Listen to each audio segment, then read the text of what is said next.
Sensorial Theater for Adults with Visual Disability, a practical guide for adapted theater shows. This document was prepared by Asociația Clubul Sportiv Forza Junior Costuleni from Romania, Patos from Serbia, and Active Cypriot Programs in European Learning into Acceptance, Acpelia from Cyprus. The full project can be followed on http://Eyes-Shu, Forza Junior Costuleni, RO. This project is co-funded by European Union, by Romanian National Agency Thought Project, number 2, 024-1-R, O01-K, A210-ADU-0002-55243, under Adult Education section. For more information, you can contact us at acsfjc@gmail.com. Table of Contest. In this audiobook, you will find out about Chapter 1, Introduction to the Project. Chapter 2, Theater as a Non-Formal Education Method. Chapter 3, Inclusive Theater for Adults with Visual Disabilities. Chapter 4, Eyes-Shu Theater, Methodology and Practice. Chapter 5, Replicating the Eyes-Shu Shows. Chapter 5.1, A Magic Day by Romania. Chapter 5.2, After Lights, Hell, Purgatory, Heaven by Serbia. Chapter 5.3, The Man with Three Eyes by Cyprus. Chapter 6, How to Promote an Event in the Local Community. Authors. Contact Async to Funder Disclaimer. Enjoy the listening and make minute marks when you hear something useful for your activity. Chapter 1, Introduction to the Project. In this chapter, you will find more about the concept. This chapter offers a first look into the vision behind the initiative, the partners who made it possible, and the collaborative mission that brought the project to life. It sets the foundation for understanding how the work began and why it matters for inclusive performing arts, the project, and the partainers. About the project, Eyes-Shu, officially titled Sensorial Theater for Adults with Visual Disability, is a transnational Erasmus Plus initiative that introduces sensorial theater as an inclusive and accessible learning tool for adults with visual impairments. The project is implemented in Romania, Serbia, and Cyprus, where local actors, facilitators, and cultural educators are trained to design performances in which at least half of the audience consists of adults with visual disabilities. Through these experiences, the project promotes cultural inclusion, raises community awareness, and empowers both blind and sighted participants to explore connection and expression beyond visual perception. Eyes-Shu also develops sustainable educational tools, including a practical handbook and a multilingual audiovisual guide, offering long-term support for organizations working in inclusive art and non-formal education.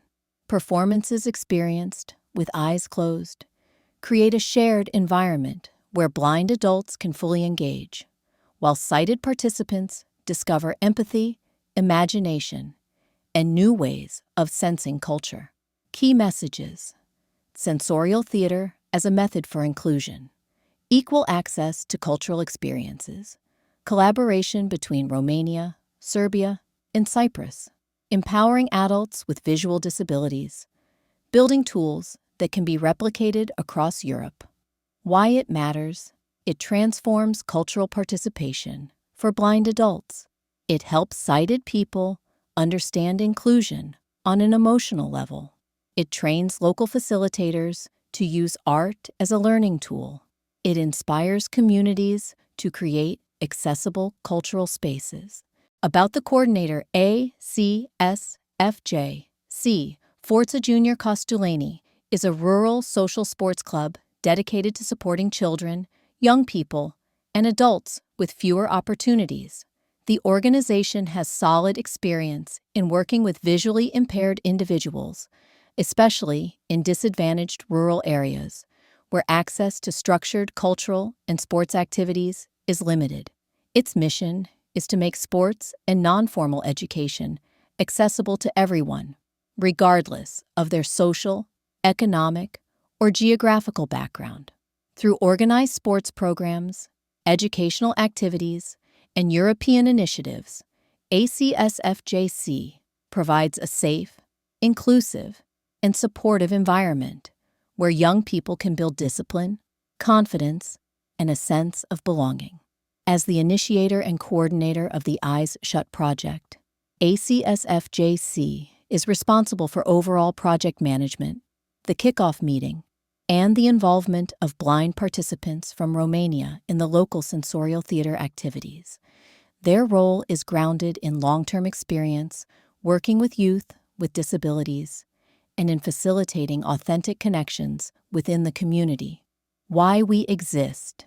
In many rural communities, access to trained coaches, safe facilities, and organized cultural or sports activities is limited. ACSFJC fills this gap by offering affordable training sessions, support for vulnerable youth, structured sports programs, community strengthening activities, and social or European projects focused on inclusion. The club is a place where young people can feel welcomed, make friends, and discover the joy of movement and participation. About the partners, Patos, Serbia.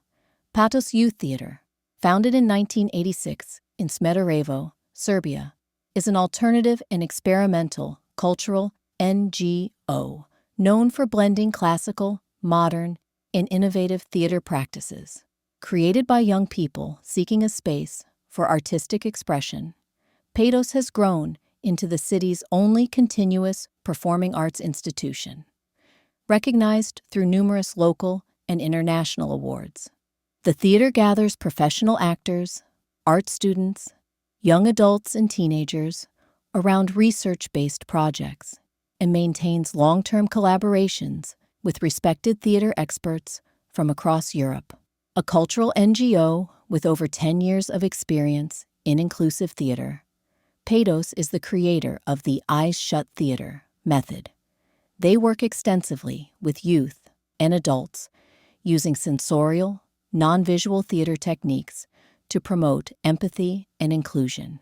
Patos will coordinate the training of trainers and lead the implementation of the non-visual theater methodology across all partners. Akpelia, Cyprus. Akpelia specializes in non-formal education, theater, and inclusion of people with disabilities. They have a strong background in organizing cultural events and artistic projects that promote diversity and accessibility. In this project, Akpelia will lead the dissemination, coordinate the final project conference, and be responsible for creating the methodological guidebook for inclusive sensorial theater. Chapter 2. Theater as a non-formal education method. Theater is a space where people use movement, voice, and imagination to explore ideas and express emotions. It brings participants together in a shared moment of creativity, encouraging them to observe, listen, react, and communicate. In its simplest form, theater is a human experience that transforms stories into action and creates a learning environment where everyone can discover something about themselves and about others. Why theater works as a learning method. Theater is effective in non-formal education because it invites participants to learn through action rather than theory. When people move, speak, and interact, they understand concepts faster and remember them for longer. Theater creates situations where learning becomes a lived experience, not just information received from a facilitator. Learning by doing is at the center of theater-based activities. Participants experiment, try new roles, and explore different ways of communicating. Mistakes are part of the process, and this freedom helps them build confidence, flexibility, and problem-solving skills in a natural way. The basic elements of theater. movement, sound, emotion, and space support this learning process. Movement expresses ideas without relying on words. Sound shapes the atmosphere. Emotion helps people connect to what they experience. And space becomes a shared environment where everyone contributes to the activity. Together, these elements make theater a powerful method in youth and adult training. They create engagement, encourage cooperation, and help participants understand themselves and others through direct experience. Theater turns the learning environment into a place of discovery where everyone can actively participate. Because theater requires participants to be present and attentive, it develops awareness and focus. People learn to observe what happens around them, react to others' actions, and adjust their behavior. This awareness translates into valuable life skills that support communication, teamwork, and emotional regulation. Theater also encourages creativity and spontaneity. Participants are invited to imagine, invent, and transform simple ideas into meaningful actions. This creativity stimulates curiosity and supports learners in developing new perspectives, which is essential in non-formal education, where flexibility and personal growth are central goals. How theater supports inclusion. Theater supports inclusion because it invites people with different abilities, backgrounds, and experiences to work together in the same creative space. It does not rely solely on language or academic knowledge, which allows participants to contribute in ways that feel natural and accessible to them. Through shared activities, groups discover that everyone has something valuable to express. In many European contexts, theater is used to bring together mixed groups of learners who may not usually collaborate. Rural communities, multicultural environments, and intergenerational groups benefit from activities that encourage cooperation and mutual understanding. By focusing on action rather than performance, theater creates a safe setting where participants can interact without pressure or comparison. Theater also promotes emotional inclusion. Participants explore feelings, reactions, and situations through movement and storytelling. These experiences help individuals recognize their own emotions and better understand how others feel. This emotional awareness strengthens empathy and fosters a sense of belonging within the group. Inclusiveness is also supported by the flexibility of theater activities. Exercises can be adapted to various abilities, allowing each participant to engage at their own pace. Whether activities involve movement, sound, or stillness, learners choose how to participate without fear of being excluded or judged. How trainers can use theater in non-formal education. Theater activities can be used by trainers to create dynamic learning environments where participants feel engaged and involved. Because the method is based on action and interaction, it helps groups build trust, communicate better, and explore new ideas through direct experience rather than theoretical explanations. The trainer's role is to guide the group, establish a safe atmosphere, and encourage participation without pressure. A supportive tone, clear instructions, and a calm presence help learners feel comfortable enough to express themselves, even if they are shy or unfamiliar with theater-based methods. Clear group rules strengthen this process. Trainers usually invite participants to agree on simple principles, such as respecting others' boundaries, listening actively, avoiding judgment, and allowing everyone to contribute at their own rhythm. These rules help create a stable and predictable environment, which is important for group cohesion. Warm-up exercises prepare the group for theater work by activating the body and voice. Trainers can use light movement exercises, breathing routines, rhythm games, or short improvisations to help participants relax and focus. Warm-ups help reduce tension, increase awareness, and build connection within the group. Simple activities can be introduced in any non-formal education session. Storytelling in pairs, group improvisation, sound-based games, or short movement sequences allow participants to explore creativity in a low-risk setting. These exercises require no special equipment and can be adapted for different abilities and group sizes. By integrating theater techniques into their practice, trainers encourage active learning, teamwork, and personal growth. The method invites participants to step out of routine, experiment freely, and understand concepts in a deeper and more practical way. This makes theater a valuable tool for youth and adult training across diverse European contexts. Chapter 3. Inclusive. Theater for adults with visual disabilities. Inclusive theater refers to theatrical practice that actively involves people of all abilities, including those with physical, cognitive, and sensory disabilities, in the creative process as equal participants.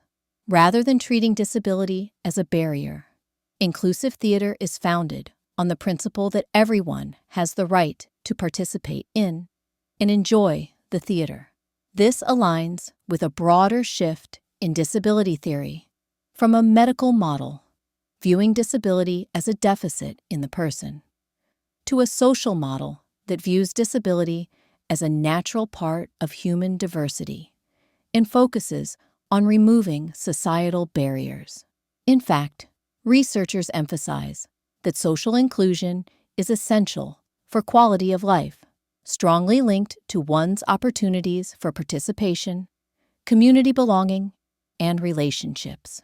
International frameworks, like the United Nations Convention on the Rights of Persons with Disabilities, CRPD, reinforce this, asserting the right of all people to take part in cultural life without obstacles. Inclusive theater puts these principles into action by ensuring theater is created by and accessible to people with and without disabilities together. Concept and principles of inclusive theater. One formal definition comes from Di Giovanni, 2022, who defines inclusive theater making as the sharing of the creative process for a theatrical performance, as well as its enjoyment, by as many individuals as possible, including persons with different needs. This concept is not limited to onstage performance, but extends to all activities around theater, from rehearsals and workshops to backstage tours and audience engagement. In other words, inclusive theater strives to involve everyone, artists, staff, and audience members alike, in as many facets of theater making as possible. The core principles echo those of inclusive design in broader fields, focus on people's diverse abilities, offer flexibility and choices in how activities are done, and aim to make the experience convenient and meaningful for all participants. Importantly, inclusive theater treats people's differences as an asset to the creative process, not as impediments. This positive, rights-based foundation distinguishes inclusive theater from traditional approaches that might have focused only on adapting end products for disabled audiences. Instead, inclusive practice means designing the entire theatrical process with accessibility and diversity at its core from the very start. Participation is the key principle that unlocks inclusive theater. In this context, participation means more than just being present. It means that people with disabilities take on active, creative roles as actors, devisers, crew, etc., rather than being passive observers or token inclusions.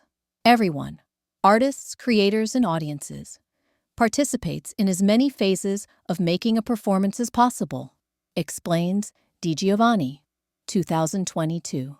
This participatory ethos leads directly to inclusion in the fullest sense.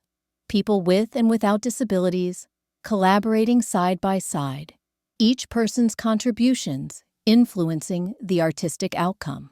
Research in community arts has shown that such participatory, inclusive theater can be a real driving force for community development, helping to bring people out of isolation and into social connection. Through inclusive theater projects, people with different abilities are taken out of their homes and into theaters, building new paths and opportunities in the community.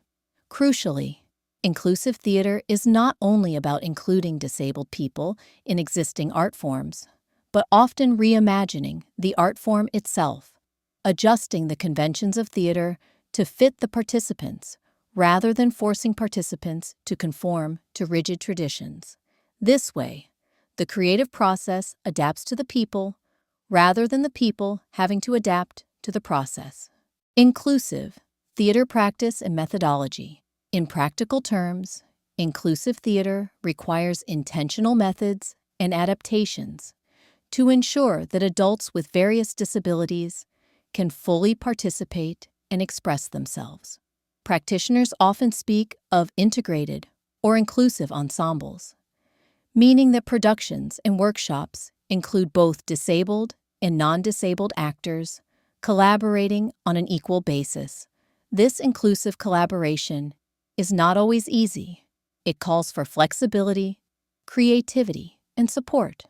For example, Nijkamp and Cardall, 2020, found that non-disabled participants must learn to be open to the different modes of expression of their colleagues with disabilities, and to value those differences, giving space for them in the performance.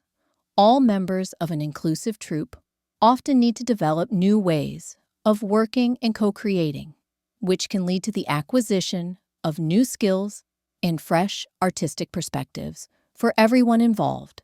In essence, an inclusive theater methodology is a continuous learning process. Many companies engage disability consultants or train facilitators in inclusive techniques. For instance, learning basic sign language to communicate with deaf actors, or using visual aids and simplified language for actors with intellectual disabilities. Some inclusive groups pair disabled actors with non-disabled mentors, or use support staff, e.g., caregivers or interpreters, during rehearsals, ensuring that each participant can follow the process and contribute creatively. A hallmark of inclusive theater practice is the application of accessibility measures as creative tools rather than afterthoughts. This might include physically accessible staging and choreography. Theaters and rehearsal spaces are arranged to accommodate wheelchairs and mobility devices. Choreography is designed to include performers with different physical abilities. For example, integrating wheelchair movement into dance sequences. Rather than reducing the spectacle, these adaptations often lead to innovative aesthetics, showcasing a diversity of movement styles on stage. Multisensory and nonverbal techniques, especially relevant for participants with sensory disabilities. Inclusive theater often incorporates sensory-rich elements. For example, visual impairment does not preclude theatrical involvement. Practitioners use sound, touch, movement, and emotion to convey story in ways that do not rely solely on sight. An approach known as sensorial theater creates performances that can be experienced through hearing, tactile interaction, and even smell. In rehearsal, visually impaired actors might use touch and voice to orient themselves. Scripts may be provided in Braille or audio. Likewise, for deaf participants, theater methods incorporate sign language or physical expression. Some productions are performed in both speech and sign, e.g., integrating British Sign Language interpreters or deaf actors signing their roles, so that deaf actors fully partake and deaf audiences are equally engaged. Creative use of lighting cues, projected text, or vibration can also help include deaf or hard-of-hearing individuals in timing and music. Overall, inclusive theater values nonverbal communication, movement, gesture, facial expression, sound, as much as spoken dialogue, allowing people with varying communication abilities to contribute. Adapted communication and dramaturgy. When working with adults with intellectual or cognitive disabilities, directors and facilitators adopt strategies to make the process understandable and enjoyable. This can include using simplified language, concrete examples, and step-by-step instructions during workshops. Abstract theater concepts might be taught through games or visual demonstrations. Rehearsals may be structured with a clear routine to provide consistency. It's also common to use devising techniques with creating scenes through improvisation and group storytelling, so that participants with cognitive disabilities can contribute ideas from their own experience, rather than memorizing complex scripted lines.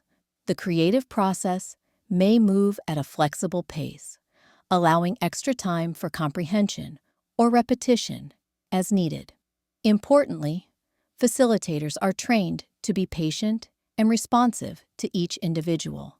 As noted in an inclusion guide by Grey Eye Theatre Company, no two impairments are the same, so even within the same disability category, each participant will have unique needs and talents.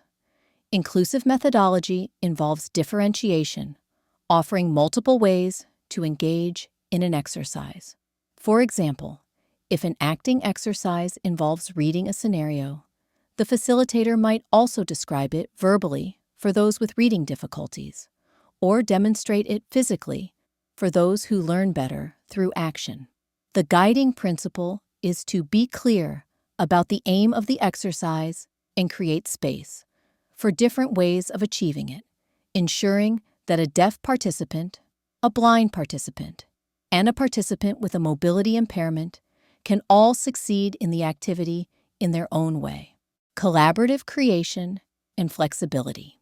Inclusive theater often blurs the traditional hierarchy of director and actors. Instead, the process is highly collaborative, with all participants contributing ideas. Directors or facilitators act more as enablers who shape input from the group. This methodology values process over product. The creative journey and personal growth of participants are as important as the final performance. There is also a strong emphasis on ensemble unity. Exercises are used to build trust, mutual understanding, and communication among mixed ability participants. Over time, the group develops its own methods of working together, sometimes inventing cueing systems, signals, or insider techniques that make the workflow smoother. The methodology is iterative, which means feedback from participants is used to continually adapt the process. In short, inclusive theater practice requires the willingness to depart from conventional methods, but in doing so, it often transforms the art form, leading to new artistic vocabularies and narratives that would not emerge in a homogeneous group. An inclusive theater production implies changes for every participant, just as building an inclusive society requires everyone to adapt and grow. This collaborative adaptation is seen not as a burden, but as a source of artistic richness. The guiding approach is one of flexibility and creative problem-solving. Practitioners share that there is no one-size-fits-all method. The theater must meet the participants where they are. This often means inventing new techniques on the fly or tailoring known exercises to suit different needs. The process is deeply person-centered. It starts by asking, what can this person do, and how can that become part of our theater? Benefits of inclusive theater for adults with disabilities. Inclusive theater is not only a matter of rights or representation, it also has profound personal and social benefits for the adults with disabilities who take part, and indeed, for the whole community. By engaging in theater activities, people with disabilities often experience growth in multiple dimensions of their well-being. Practitioners and researchers consistently report improvements in participants' confidence, skills, and social connections as a result of inclusive arts programs. Key benefits identified include creative self-expression. Theater provides a unique platform for self-expression for those who may face challenges in traditional communication.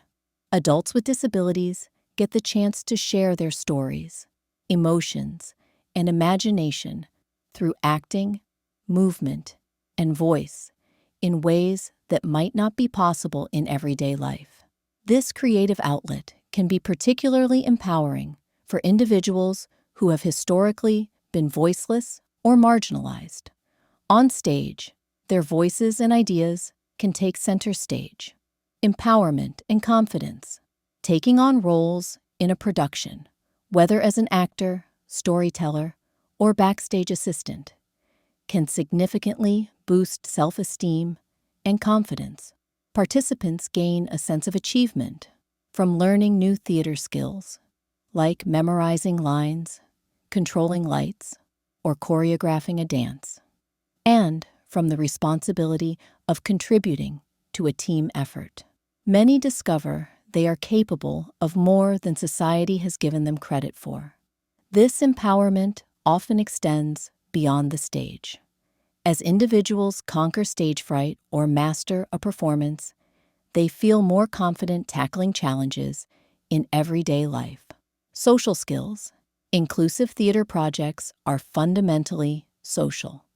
Rehearsals and workshops become a safe, supportive environment where individuals with disabilities can meet new people, form friendships, and practice social interactions. The collaborative nature of theater, which requires listening, turn-taking, and empathy among cast and crew, naturally builds social competencies. Adults who may have been isolated gain a sense of belonging to an ensemble or theater family. They learn to work as a team, communicate their needs, and resolve conflicts in the process of putting on a play. For many, the theater group becomes a vital social network that continues well after the final curtain call, helping to alleviate loneliness and build peer support. This sense of being seen and heard as an equal builds self-worth and belonging. Personal development. Engaging in theater can also promote personal growth in areas like self-discipline, problem-solving, and independence. Learning to get to rehearsals on time, memorize cues, or manage stage props are concrete life skills. Theater often involves overcoming unexpected challenges. A costume doesn't fit, a scene isn't working, and must be fixed collaboratively, etc., which teaches adaptability and resilience. Adults with disabilities may discover new talents or interests. For example, someone might realize they love script writing or sound design. Such experiences encourage a spirit of self-discovery. Participants explore their own capabilities and sometimes reshape their identity from care recipient or patient to artist or performer.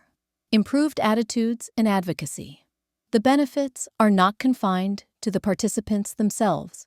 Inclusive theater has an educative impact on audiences and the broader community, which indirectly benefits people with disabilities by fostering a more inclusive society. Seeing actors with disabilities perform compelling roles can challenge and change public perceptions. As Nykamp and Cardall observe, inclusive theater productions can make people think differently about ability and normality. Stereotypes that assume incompetence are dismantled when audiences witness the talents and creativity of disabled performers. Furthermore, inclusive theater often inherently carries messages of empathy, human rights, and diversity through its content. Or simply, by example, it can serve as a form of advocacy, raising awareness about the lived experiences of people with disabilities. Adult participants frequently take pride in this aspect. They are not only entertainers, but also agents of change, educating their communities and proving by their presence that disability is not a limitation on creativity. Beyond inclusion, expanding what theater can be. It is important to note that inclusive theater is not about lowering artistic standards or treating participants with disabilities as charity cases. On the contrary, many inclusive companies produce high-quality, innovative art that stands on its own merits, sometimes bringing new artistic styles to the mainstream. Audiences often respond to the authenticity and freshness of inclusive productions. However, there has historically been debate about whether these productions are valued equally in the arts world. Some have wrongly viewed them as therapeutic social work, rather than real art. This perception is changing as the aesthetic contributions of disabled artists gain recognition. A well-crafted inclusive production can be both a professional piece of art and a socially enriching project. Embracing inclusive practice can even push the art form forward by exploring narratives and performance modes outside the conventional canon. Inclusive theater expands what theater can be. In summary, inclusive theater serves a dual purpose. It enriches the lives of adults with disabilities who participate, and it strengthens the inclusivity of the cultural landscape as a whole.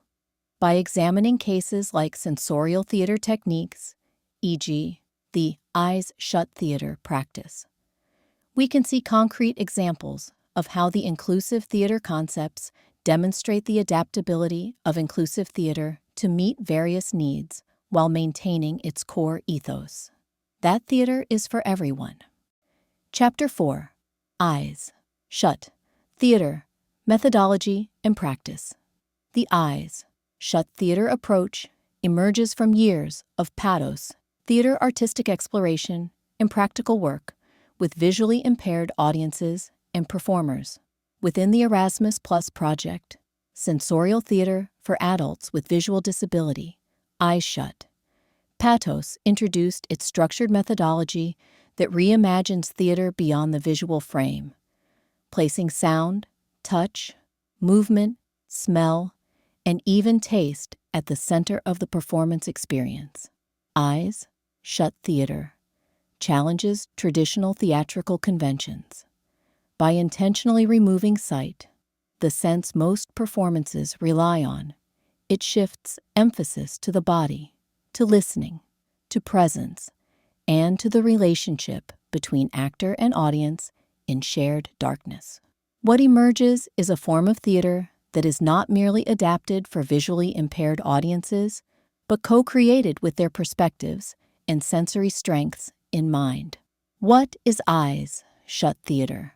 Eyes-Shut Theater is an immersive and sensory theater practice designed to engage audiences beyond their sense of sight.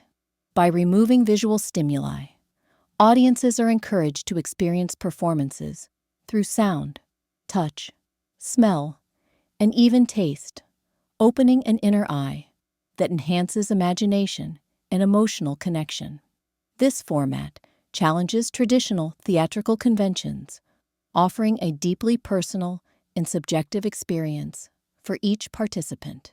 The Eyes-Shut Theater methodology was developed by Pathos Theater in 2014 and has since been refined through numerous productions and collaborations.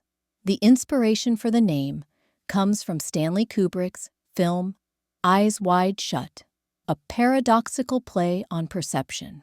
While our physical eyes often deceive us, our imagination has the power to construct richer and more meaningful visual landscapes. The roots of Eyes-Shu theater can be traced to several avant-garde and experimental theater movements, including Jerzy Grotowski's Pour theater, which emphasizes the actor-audience relationship over elaborate staging; Antonin Artaud's Theater of Cruelty, which seeks to overwhelm the senses to evoke emotional and psychological responses; Augusto Boal's Theater of the Oppressed, which empowers audiences to become active participants in the performance. These influences converge in Eyes-Shu theater, creating a form that is both deeply personal and universally resonant. Sensory and immersive theater. Sensory theater. Definition: sensory theater is a form of performance that prioritizes non-visual elements to create a multi-sensory experience. It engages participants through touch, sound, taste, and smell, often fostering deep emotional responses. Origins and influences. Grotowski's Pour theater focuses on the actor-audience interaction over elaborate staging. Artaud's Theater of Cruelty uses sensory overload and emotional stimulation to create a visceral experience. Punch-drunk theater, pioneers of contemporary immersive theater, blending performance and installation art. Key theoretical sources: Brooke, Peter. The Empty Space, Grotowski, Jerzy. Towards a Pour theater, Artaud, Antonin. The theater and its double immersive. Theater definition: immersive theater dissolves the traditional separation between performer and spectator. The audience is integrated into the performance space, often encouraged to explore and interact with the environment and actors. Historical background: 1960s avant-garde theater movements, e.g., the Living Theater, site-specific performances in the 1990s, modern large-scale immersive productions, Sleep, No More, Then She Fell, relevance to Eyes-Shu theater. Unlike typical immersive theater, Eyes-Shu theater removes visual engagement entirely, heightening other sensory interactions. The performance environment adapts to each audience member's unique experience, making every show deeply personal. How does it work? Each audience member is provided with a blindfold, which is essential for participation. Before each performance, a facilitator delivers specific instructions, ensuring that all participants are aware of potential sensory triggers, e.g., darkness, unexpected physical contact, dietary restrictions. Trained actors, who have undergone specialized guidance training for visually impaired individuals, escort the audience to their designated spots on stage. The seating arrangement is limited to a maximum of 32 participants, ensuring an intimate and controlled sensory experience. Throughout the performance, the audience experiences stimulation through multiple senses: hearing, the movement and sounds created by actors, live musicians, and recorded audio effects provide a dynamic auditory landscape. Smell, scents enhance each scene's atmosphere, immersing the audience in environments such as a train station, a beach, or a cafe. Taste, food and drink elements are served in certain scenes when dramaturgically necessary. Touch, subtle, respectful physical interactions, such as handshakes, embraces, or weather effects. Wind, heat, rain, deepen the sensory engagement. The absence of visual stimuli allows participants to focus on their inner world, creating a unique and deeply personal interpretation of the performance. This subjective experience is central to the Eyes-Shu theater practice. Chapter 5. Replicating the Eyes-Shu shows. This chapter presents 3 sensorial performances developed within the project and offers clear steps for replicating them in your local context. Each show illustrates how non-visual theater can create meaningful experiences for adults with visual disabilities while remaining accessible for mixed groups.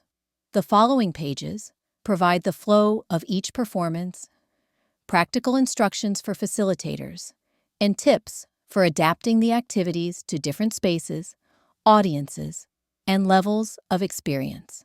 The shows are designed to be flexible, easy to implement, and suitable for organizations interested in inclusive artistic practices. Chapter 5.1 A Magic Day. Created by Romanian team. A magical day is a sensory journey designed to be experienced with your eyes closed, in which each spectator becomes the blind child in a family preparing for Christmas. Everything is felt: the smell of coffee, the touch of a loved one's hand, the jingle of baubles, the hustle and bustle in the house, the priest's visit, mulled wine, grandmother's kisses, or the laughter of an overly enthusiastic relative. The day begins calmly in a warm bed, with the smell of winter and security. It quickly turns into a cheerful bustle: preparations, visits, carols, gifts, and rich meals, and ends in a magical dream in which elves and Santa Claus leave gifts and smiles in the soul. The audience feels, touches, smells, hears, and moves in a universe completely closed to the eye but open to the heart. It is a day when Christmas is not seen, but experienced. It is a magical day. Characters in the play, characters: the blind child, the spectator, the unseen, central hero of the story. Everything happens around his perception and senses.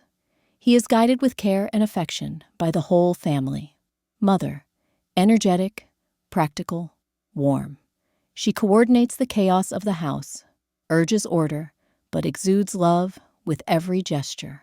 Father: comical, slightly clumsy, but always well-intentioned. He creates memorable moments with his jokes and involvement. Sister: playful, imaginative, brings tender and childish moments. Grandmother: affectionate and gentle, offers kisses and symbolic money, bringing the security of childhood. Grandfather: calm and protective, shares traditions and emotional warmth. Uncle: drunkle, cheerful and chaotic, he brings a touch of friendly madness and humor. Aunt: talkative and curious, she is an integral part of the festive chaos. Priest: he appears solemnly and brings the blessing of the holiday, a voice of spiritual tranquility. Carolers: a group of cheerful voices, singing live or recorded, evoking the tradition and excitement of the holidays. Elves: magical and energetic, they create a dreamlike, fairy tale atmosphere. Santa Claus: the central figure of the finale, he brings gifts and excitement. Roles in preparation: conductor, stage coordinator, directs the entire show, signals, transitions, safety. Sound engineer: manages background sound, effects, and live music.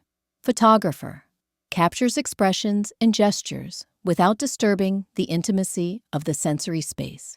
Videographer: documents the event without capturing confidential elements or specific decor. Auditorium guide: accompanies the audience at the entrance/exit, explains the rules, and maintains a safe atmosphere.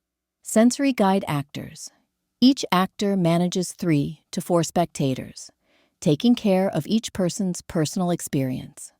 They use gentle touches, sensory objects, and personalized dialogues. Checklist with all needed props.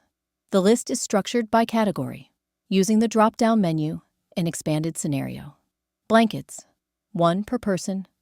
Blindfold, sleep mask. Plastic cups, garbage bags for quick cleanup.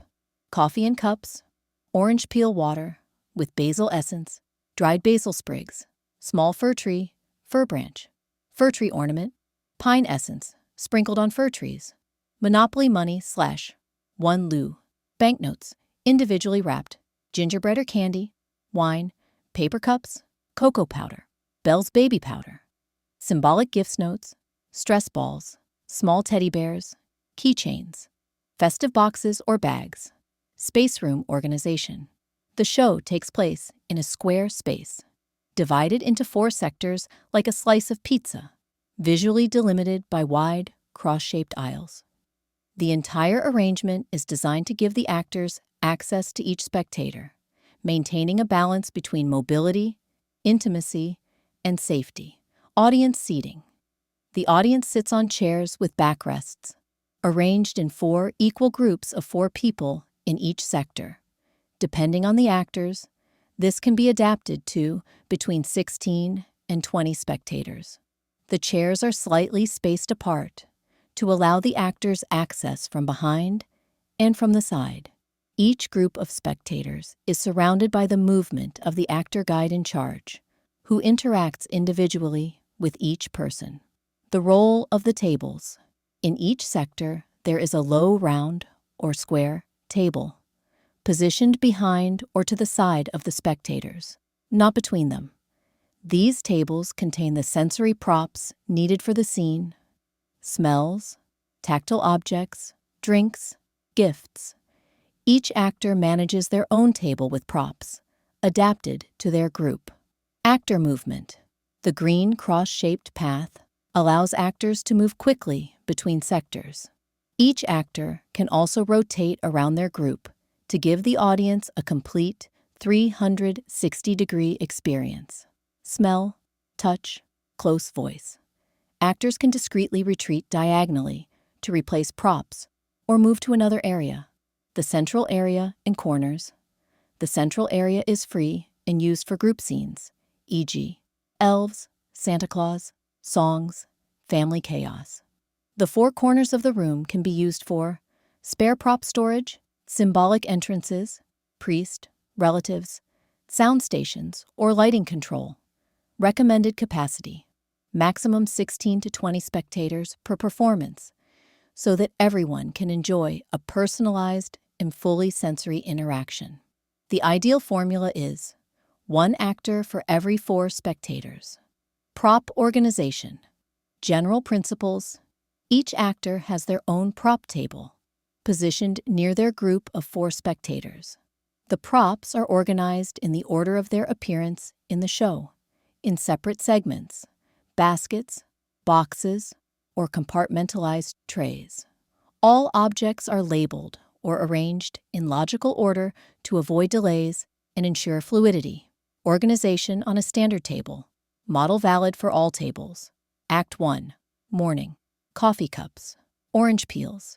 Act 2. The chaos of preparations. Metal spoons. Act 3. The priest. Water with basil. Act 4. The Christmas tree. Small Christmas trees or Christmas tree branches. Christmas tree decorations. Pine essence sprinkled on Christmas trees. Act 5. Relatives. No physical materials. Act 6. Carolers. 4 pieces of 1 Lou banknotes or Monopoly money, or the smallest denomination banknote in your country. Sector 7. Christmas dinner, glass of wine, Christmas tree candy, or individually wrapped cake. Sector 8. Sleep, cocoa powder in a glass. Sector 9. Santa Claus and elves. Symbolic gifts, keyring, stress ball, teddy bear. Note: festive bags, bells for elves, baby powder as sleeping powder. Note: if a table has objects for several scenes in a single container, they must be separated with tactile markers, textile strips, compartmentalized trays. Actors must know the exact order and have a short sheet with the names of the scenes and the positioning of the objects. Scene 1. Welcoming the audience. Active characters. Room guide, 1 person. Sensory guide actors. No lines, only gestures. Required props. Chairs with backrests. Blankets, placed on the back of each chair. Eye masks or fabric strips, provided at the entrance. Calm background music. Slow carols, ticking clock sound. Description of the scene. The performance begins in front of the performance space, before the audience enters the hall. The curtain is closed or the space is clearly marked off. The hall guide gives the following instructions in a calm and clear voice. General rules. During the performance, you will wear a mask over your eyes. You are not allowed to remove your mask during the performance. You will be invited to taste certain products. Gingerbread contains gluten, egg, milk. Wine contains alcohol. It is perfectly acceptable to refuse anything. During the performance, you will be touched or given objects to hold. If at any time you wish to stop, raise your hand. A member of the team will escort you out of the hall and remove your mask. Please put on your mask now. The performance is about to begin. The audience members put on their own masks. In complete silence, the actors' guides come one by one, take each spectator by the arm or shoulder, lead them to their seat in the hall, sit them down carefully, and place a blanket over their shoulders. The entire hall gradually fills with the slow sound of a ticking clock and a slow instrumental carol. Once all the spectators are seated, there is a short pause. Then a warm female voice is heard, close by, like a memory. Start narrator's voice. See list of sounds. Sensory. The actor's guides gently approach from behind and gently pull the blanket off the audience's shoulders, signaling that the day is beginning.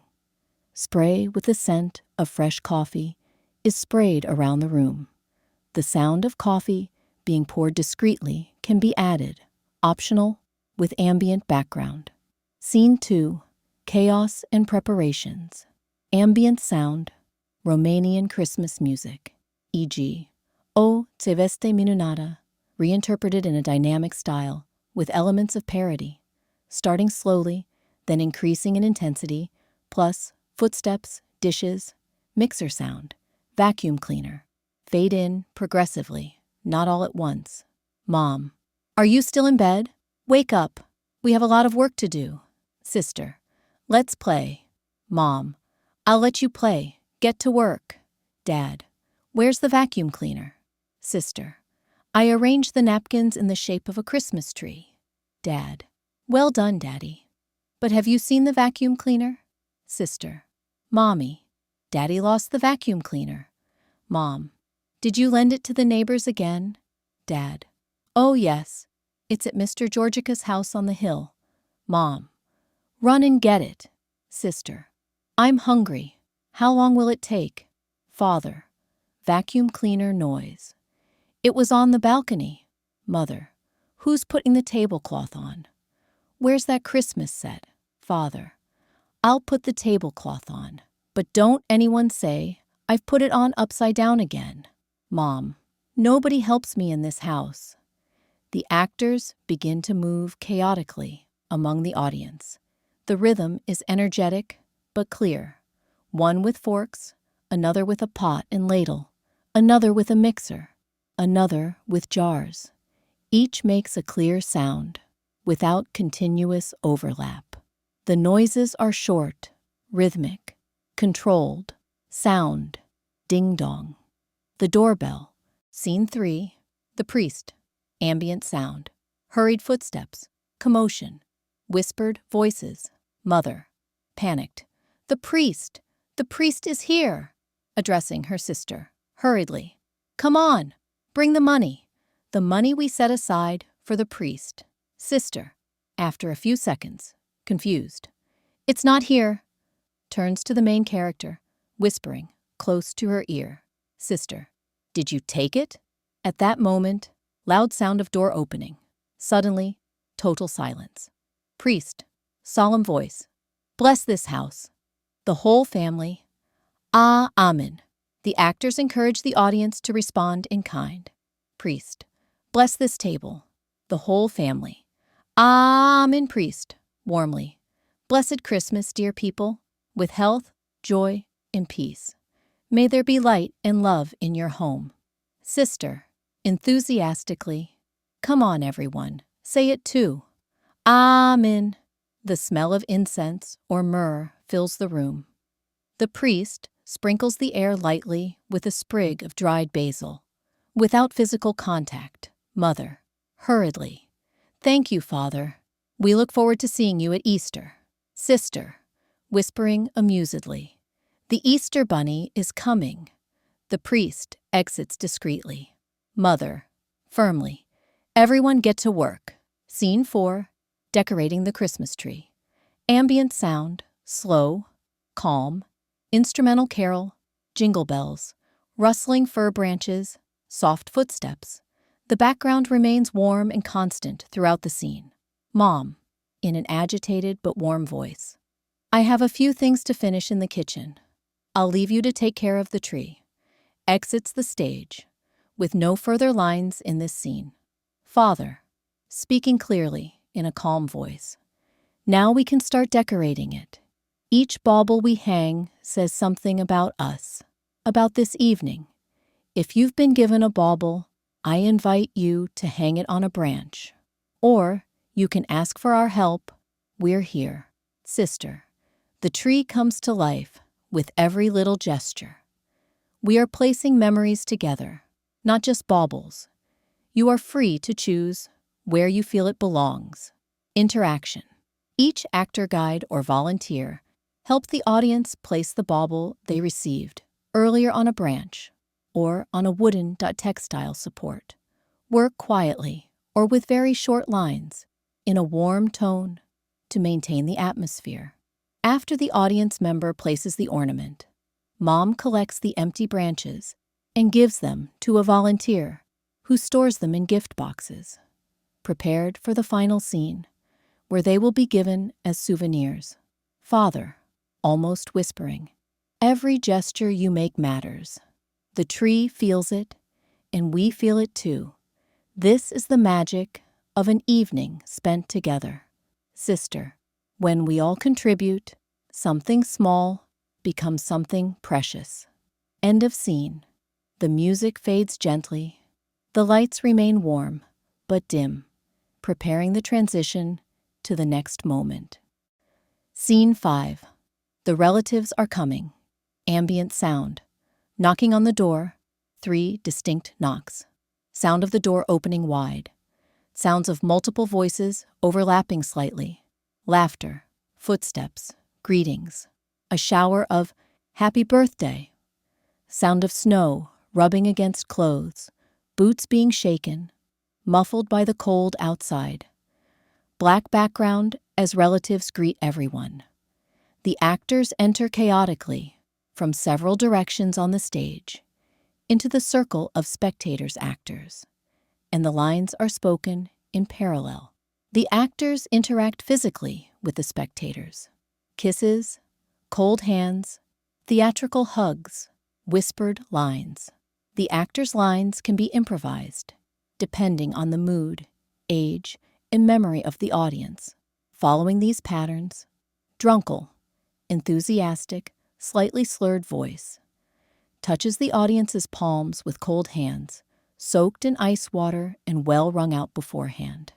Aunt, playful, approaches a spectator and asks, laughing, in a whisper, Grandmother, loving, warm, gently wipes their cheeks with cotton wool soaked in water, as if giving them kisses. Grandfather, sighs deeply, amused, leans heavily towards a spectator and warmly shakes their hand. Doorbell or knocking on the door. The scene is interrupted by Act 6. The carolers. Technical notes. Physical interaction should be gentle, guided, without sudden surprises. Actors prepare their cotton wool with water, vodka. Actors move constantly, touching 1 to 2 spectators and then moving on to the next ones. Scene 6. Carolers' background sound. Knocking on the door. Door opening. Carol. Door closing. Carolers. Cheerful. From several directions. Will you welcome us with a carol? Mother. Warm and welcoming voice. Come in, dear ones. Come in. How wonderful that you came.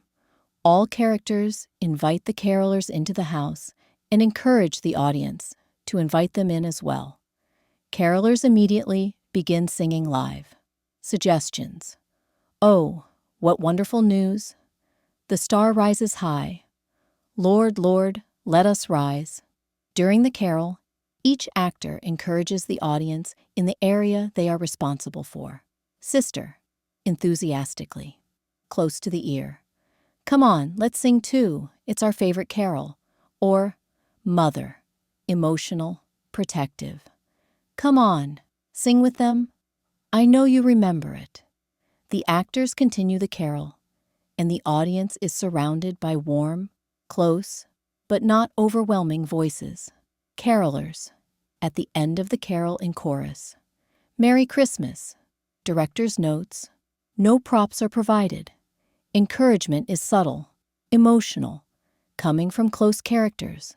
The audience member remains in the center of the stage, like a child of the family. Long pauses or sudden silences are avoided.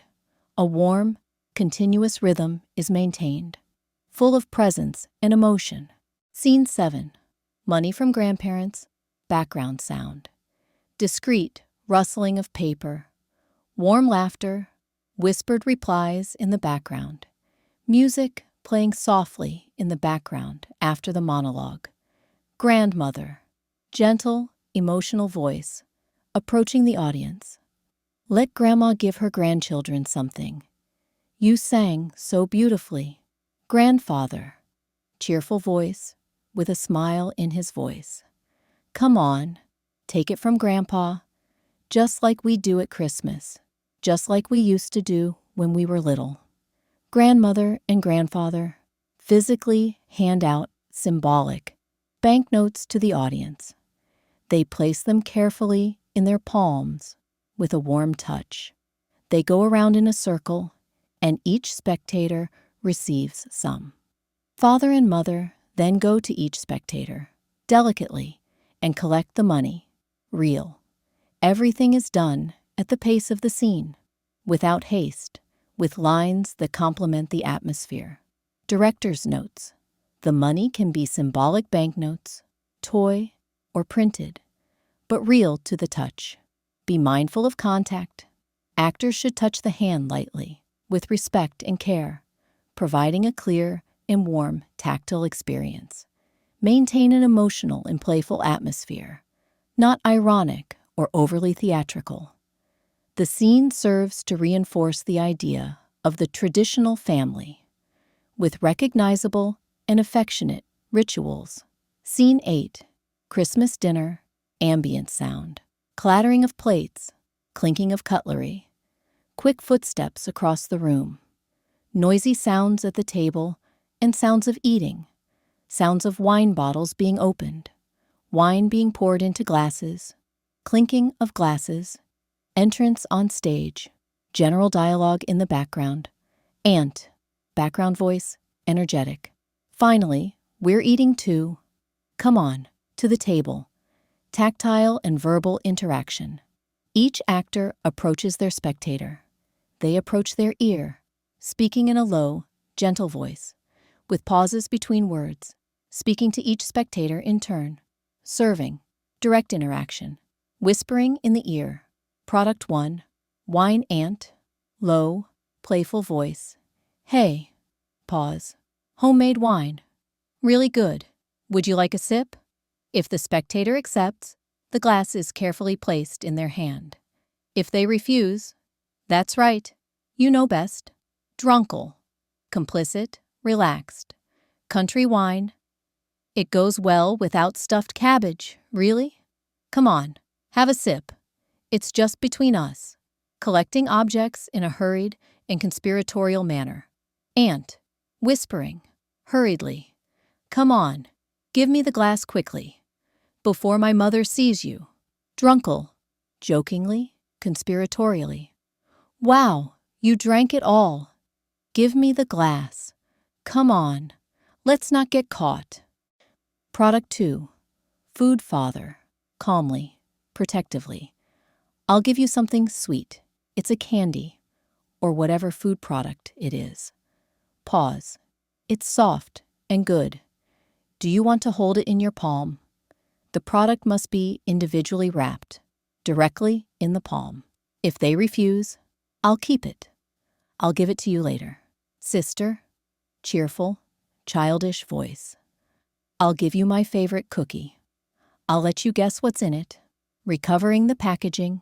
Sister, warm voice. Didn't you like it? Give me the leftovers. I'll throw them away, I promise. Father, whispering, quickly. Come on, hurry up with the napkin. We don't want to make a mess on the table, do we? Director's notes. All lines are addressed individually, directly to the audience, in a whisper. The actors do not repeat themselves to each other. Each interacts with the audience members they had before. A natural conspiratorial tone is maintained, as in a real family. No pressure is applied. Each audience member is free to accept or refuse. Scene 9. The relatives leave ambient sound. Door closing softly. Distant voices saying goodbye. Aunt, warm, theatrical voice, passing by.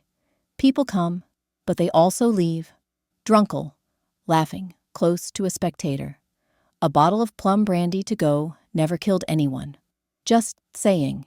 Grandmother, approaching a few spectators, whispering. Merry Christmas, my dears. Be good. Grandfather, tired voice, quietly. That's enough for today. Everything hurts. Final effect.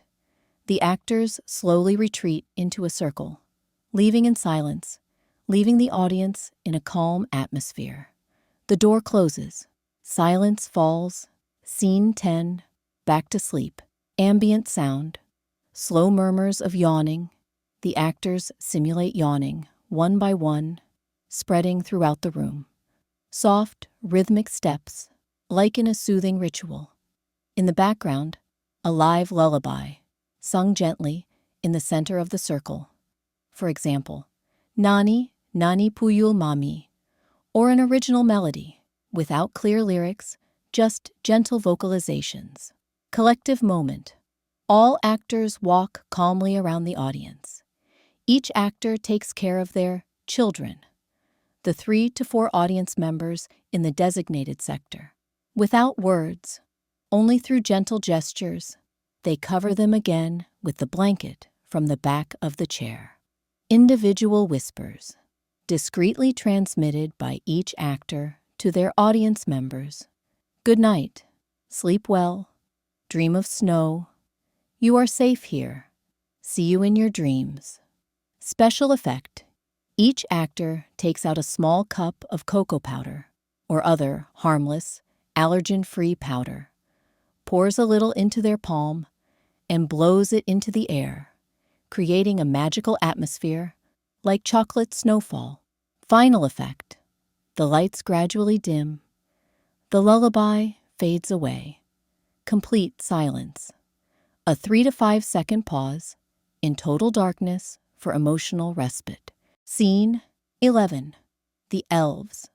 Ambient sound. Gentle bells ringing from all directions. Quick, small, irregular footsteps echoing throughout the room.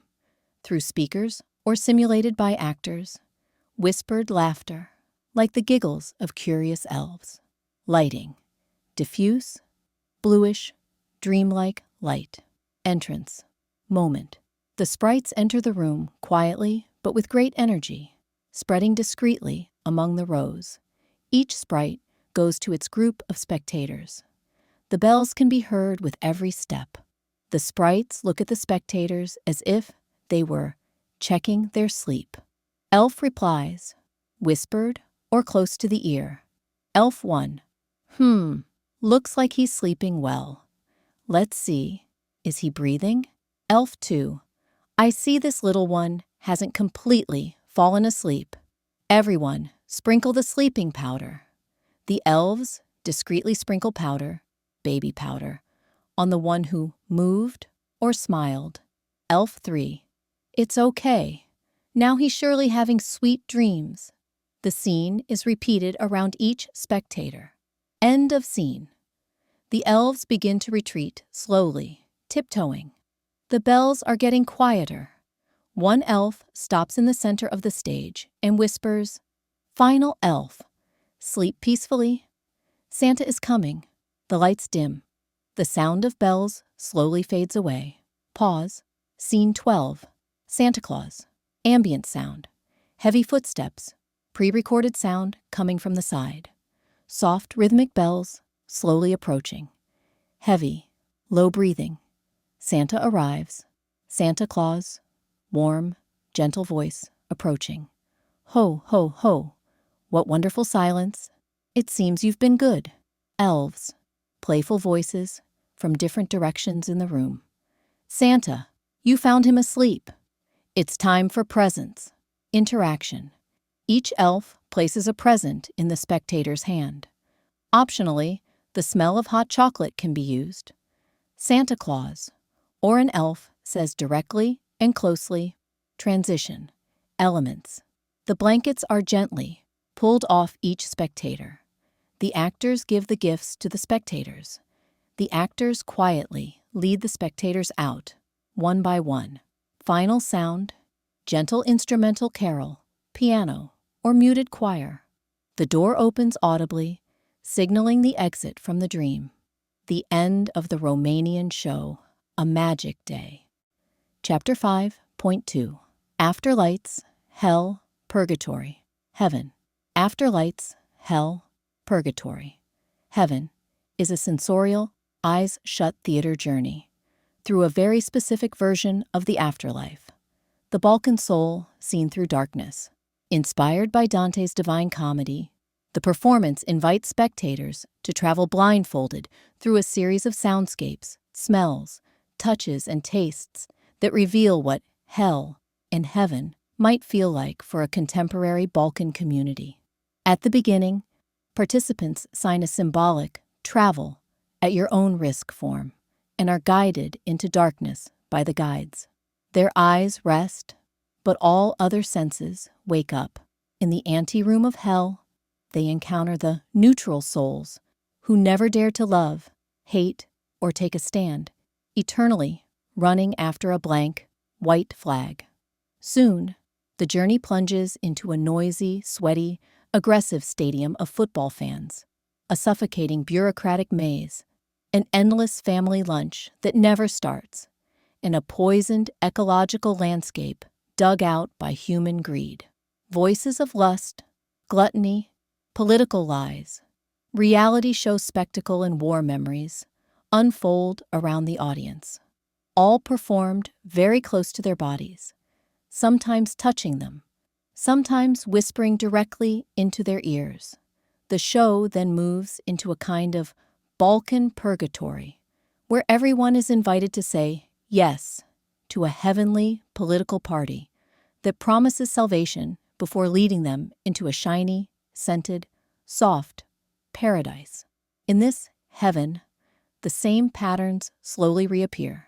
Nationalism, consumerism, gossip, business, football fan culture, and political manipulation start to contaminate the so-called perfect space.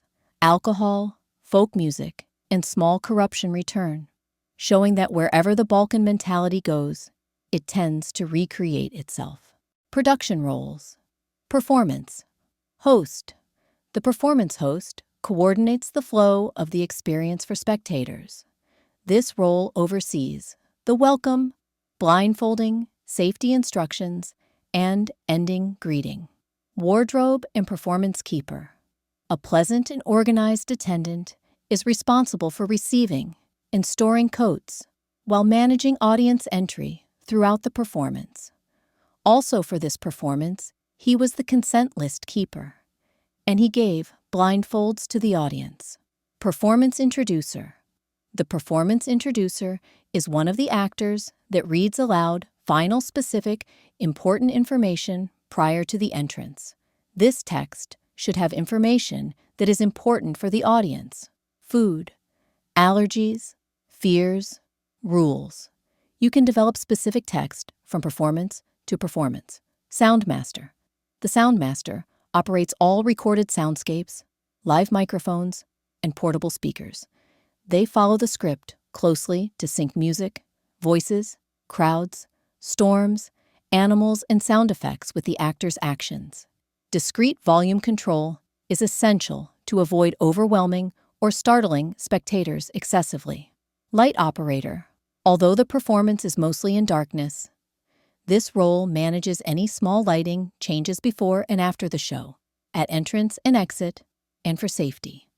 They coordinate with emergency lighting and ensure that no accidental light breaks the immersive experience during scenes. Photographer/videographer. The photographer or videographer takes images before or after the blindfolded part, or from angles that do not reveal spectators' identities without consent. Their main duty is to capture the atmosphere, not sensitive details. Conductor person leading the performance from scene to scene, managing the rhythm, sound design, and audience. The conductor may also participate in some scenes. Actors, responsible for guiding the audience and performing the play. In Eyes-Shu Theater, performers must maintain a neutral presence, ensuring that nothing distracts from the immersive sensory experience.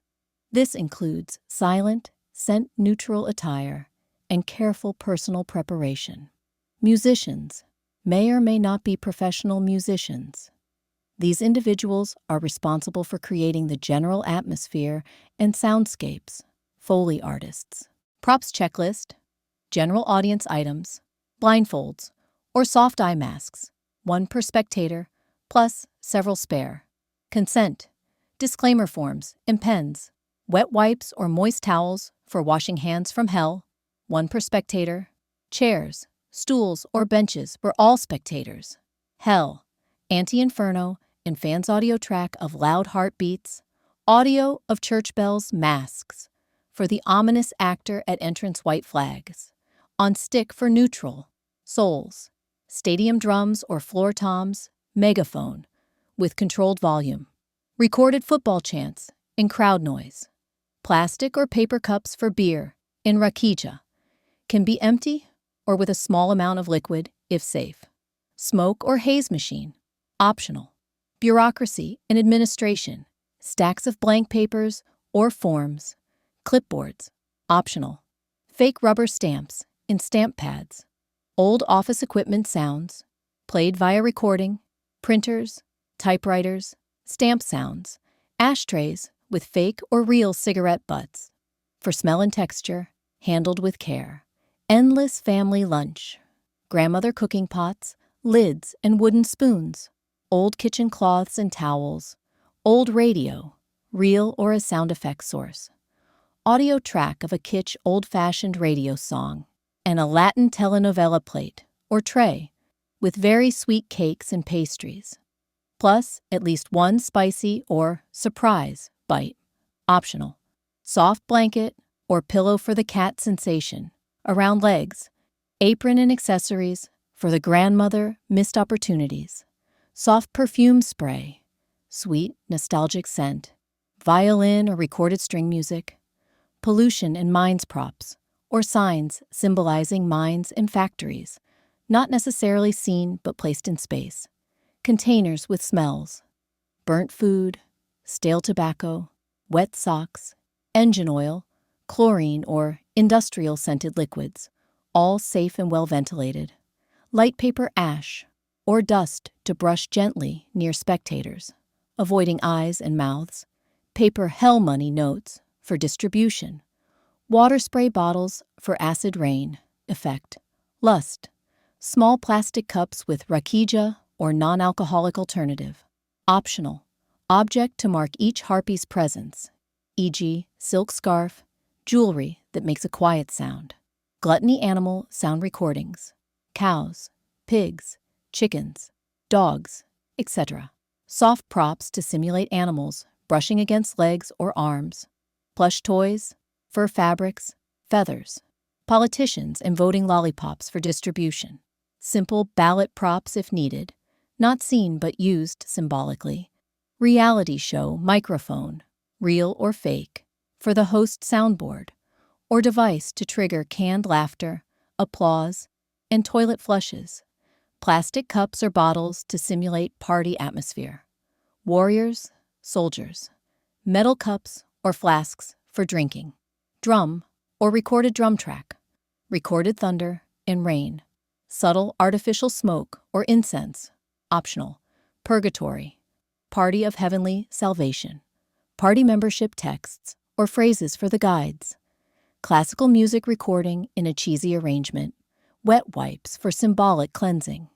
Heaven fabrics, silk or satin strips to brush against faces and hands. Feathers for gentle touch on face and hair.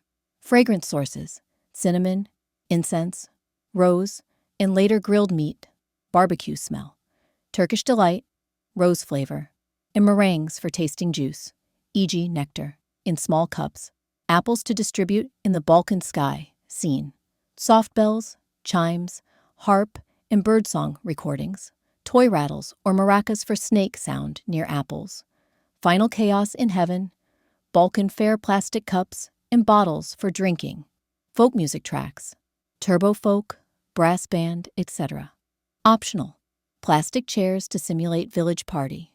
But these can be the same spectator chairs. Space and room organization. The performance is designed for one main rectangular room that can be entered from a single side. The space is divided into an entrance zone, a central audience island, and several surrounding action zones that represent different circles of hell, purgatory, and heaven. 1. Entrance and preparation area, located just outside or immediately inside the main door. A table stands near the entrance with consent forms, pens, and blindfolds. The heartbeat sound is already playing in the background as spectators approach. The facilitator and guides greet the spectators here, explain the experience, and collect signed forms.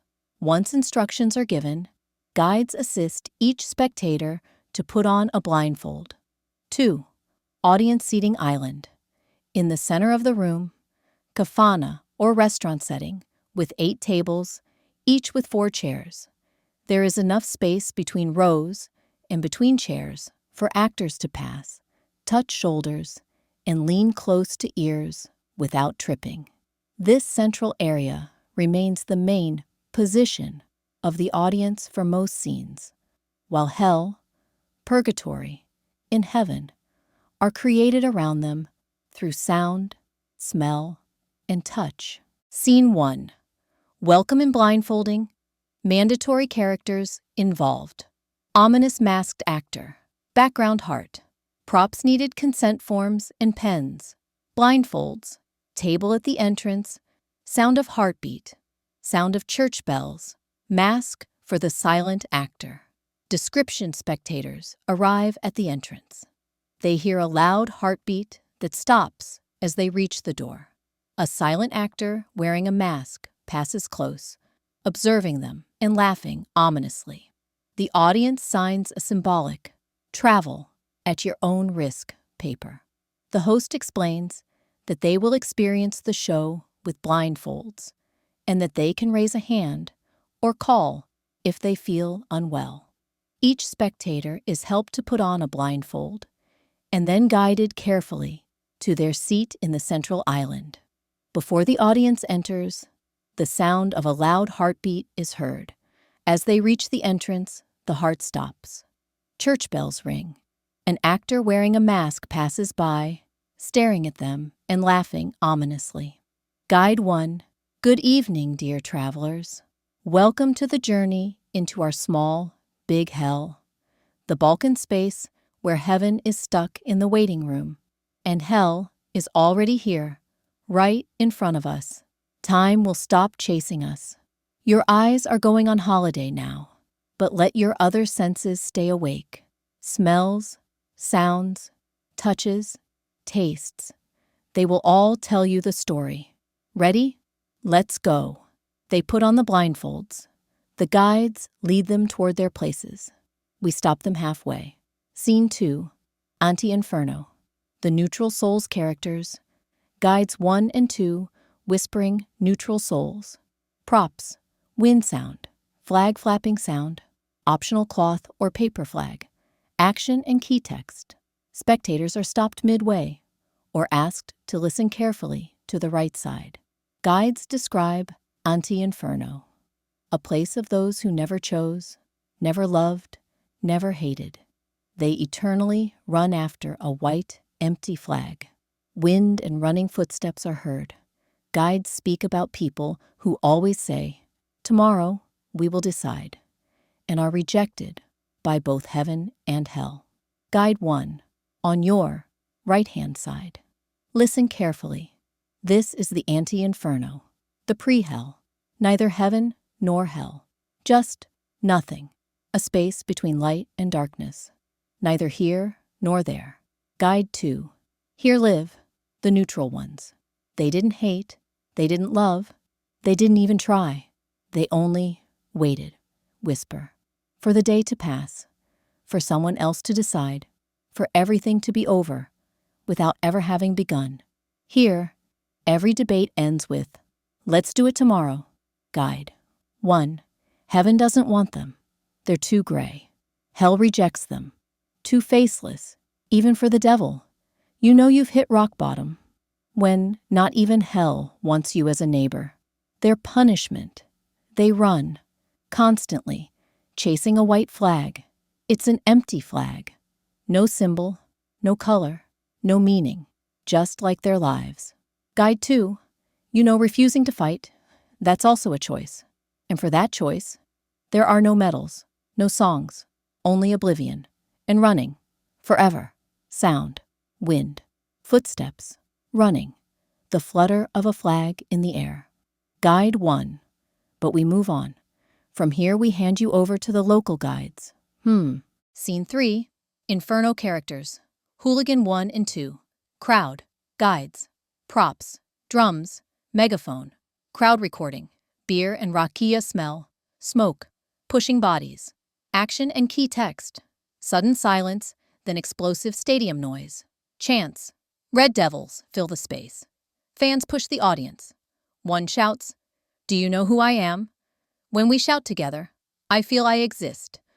We are not hooligans. We are a family. Someone in the crowd screams homophobic insults. The space feels smaller and more aggressive. Fans. Suddenly, silence, then an explosive roar. Stadium drums. Fans, chanting. "Red Devils! Red Devils!" Fan 1, male roar. "Do you even know who I am?" Pause. Silence. "I don't know either. But when we shout together for fuck's sake, I feel like I exist. And when I fight, even more." Fan 2, "We're not hooligans. We're a family." Fan 1, "Who are you for? Are you with us or with them?" From the crowd, "Beat the faggot!" Repeats like an echo from hell. Everyone runs around as if chasing someone, beating. Sound, supporters' drums, then silence, then a choir singing. Chant, "Red Devils, Red Devils." Score a goal, only goal, our God of all. We give our life for a goal, and we're singing. Repeats, fading out. Sound, sirens, whistles, smell, smoke, beer, sweat, spilled rakia, touch, performers bump into the audience, push their shoulders, pass right by their faces. The audience feels the space shrinking. The crowd, pressing in. Distorted, dark voice. "Welcome to hell." Sound, turbofolk, shouting, betting, quarrels, curses, thrash metal, Wagner. All at the same time. Smell, an ashtray full of cigarette butts. Touch, actors run through the space, brushing against and pushing the audience. The situation calms down a bit. The voice of a guide is heard. Guide 1, shocked? You'll get used to it.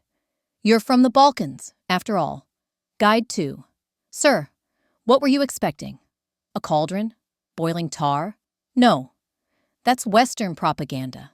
Here, eternal punishment is called Devil's Administration.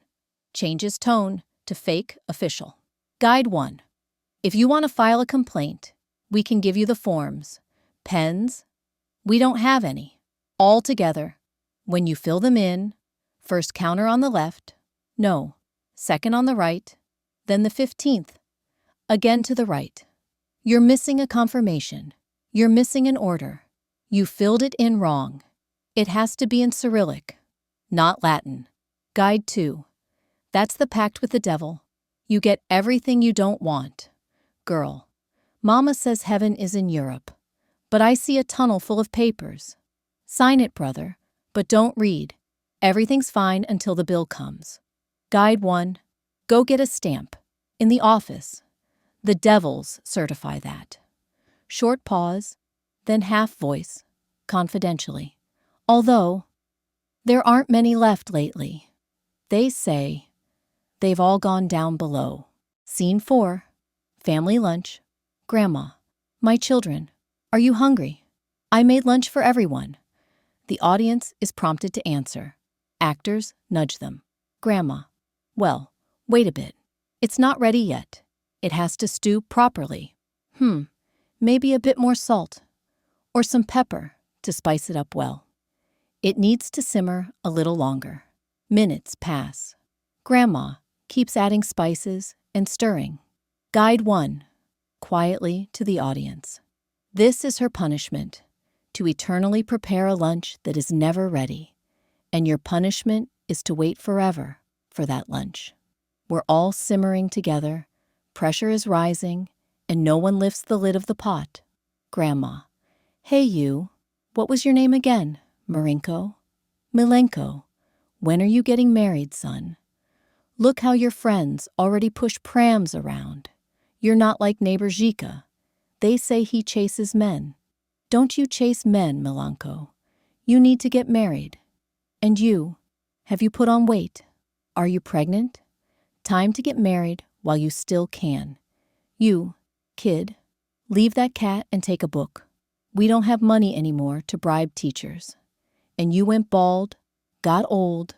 Nothing your woman does can save you. And you, child, only posing on Instagram. I'll post your naked baby picture so everyone can see how cute you were, not this painted-up nonsense. And you, son, did you quit that party yet, so your family doesn't have to be ashamed of you? You took the money. You took it. Now run while you still can. Grandma made cakes. Oh, damn it. The lunch is burnt. Guide. 2. Forever trapped in a living room with relatives you have to explain your life to. How does that sound? Smells, kitchen towels, food, taste, overly sweet cakes, sound, pots banging, something simmering, an old radio playing kitschy music from 60 years ago, a Latin soap opera on TV, touch, a cat brushes around their legs, grandma occasionally hugs them while asking questions. Scene 5, the polluted circle. Guide 1, on your right, be careful not to fall in, is the copper and gold mine. On your left, the lithium mine. A bit further away, the coal mine. Someone. So you dig here too? Guide 1. Not us, you dig. Out of greed you dug so deep you reached hell. Those dark figures passing by are not devils. Those are miners coming back from their shift. Guide 2. And watch where you step. This here, that's a river. Short pause. Tone turns darker. Red. From the steel mill's wastewater and the slaughterhouse blood upstream. Nothing alive remains in it. Only poison and dead fish. And if something lands on your face or starts choking you, it's just fine red dust from the steel mill. Yes, this is also how you imagine hell. All red. Sound of crows. Short pause. Rain begins to fall. Not even the rain helps. Although, here it's all acid rain. Rain falls on the audience. Short theatrical pause. Then, with a smile. Make yourselves at home. Feel, well, just like back home. Cheerful. Folk song. Guide. 1. But there's money, there's money. They hand out paper notes. Though there's no lunch today, because everything here is poisoned. But you can eat money. Yum, yum. It's so delicious. Smells. Burnt food. An ashtray full of butts, wet socks, sulfur, or used oil. Touch, dust, acid rain, distribution of hellish paper money. Sound, factory noise, scraping, coughing, heavy rain, screams of dying birds. Woman's voice. Look, a doggy. Come here, little one. Look, it's got 3 heads. Sound, a beast growling, biting, a scream, the crack of a whip. Guide. 1. Yes, that's our Cerberus. You'll have ones like that soon. Back where you came from. Scene 6. Missed chances. Guide 1. Emotional, softer. And now, a bit of silence. We all carry our stories, dramas, missed chances, loves that stayed unfinished. Sound, soft music, sweet perfume, whispering wind. Guide 3. With a lot of pathos. Do you remember when you thought you'd become someone? That you'd love and be loved? I could have. I should have. Why didn't I? I made a mistake when I... Guide 3. Adding, warmly. And it's not too late. It's not too late. You just have to believe. Pause. Guide 3. Just kidding. Of course it's too late. Ha ha ha ha. All guides laugh. Scene 7. The Critic Guide. 1. And what are you doing here? Critic? Me? Well, I was... Hesitates. A theater critic. A censor for the authorities. All together. Boo! Guide. 1. That's the worst of all. Critic. I destroyed young artists' dreams of freedom. Guide 1. There's no way out of hell for you. Someone. Who are they? Guide. 2. They're just passing through. They don't belong here. They're trying to carve a path to get out. Scene 8. Lust from speakers, sounds from erotic films. Rakia is offered. Guide 1. Lust. The time of shame and guilt is now behind you. Now just let go, and our harpies will lead you through an adventure of your senses. Harpies speak into the audience's ears. Harpy voices, whispering, "You really turn me on. Can I touch you a little? Come on, drink, relax. Just so you know, while I'm talking to you, my eyes are undressing you. If you're aroused, it's not my fault. I'm just a voice. But what a voice. Cheat on whoever you have. Right now, it's just you and me here. What did you miss out on in life? Here's your chance. What are you ashamed of? So what if we're distant relatives? Beauty, seductress, my hero, my king. Look at those muscles. Look how gifted you are. Grandma, let Granny give you a massage. Excitement, sound, and voices grow louder and louder, then suddenly stop. A sigh. Voice, whispered in ear. Want a cigarette? Only breathing is heard. Scene 9. Gluttony voice. Just asking. Shy. I mean, with all this fire everywhere, isn't there some naughty little piglet that got lost here? Or some other tasty little animal? Guide 1. Gluttony. Now we're talking. Grandma.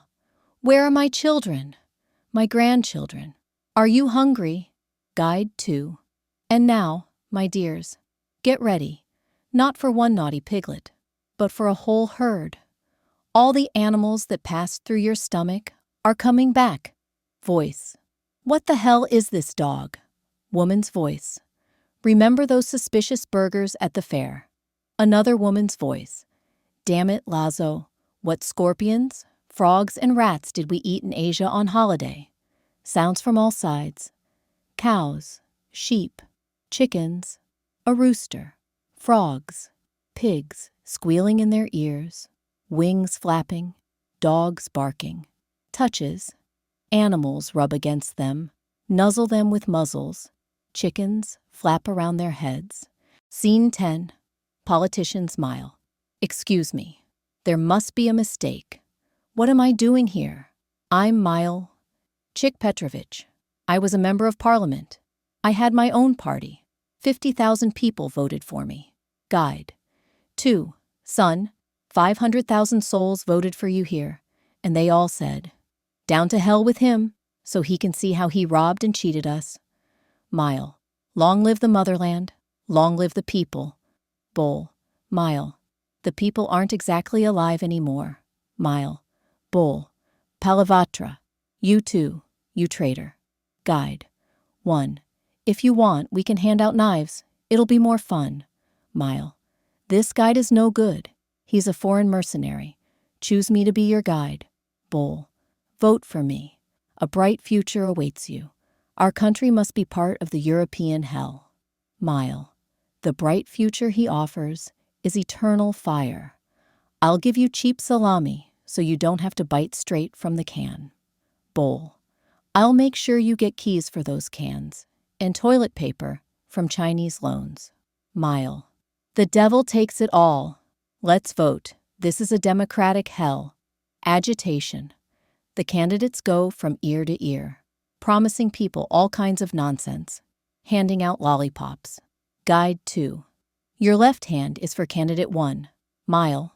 Your right for candidate 2. Bull. When we say vote, you raise your hand for your candidate. That's it. Mile. I won. Bull. No, you didn't. I did. Who counted the votes? You're thieves.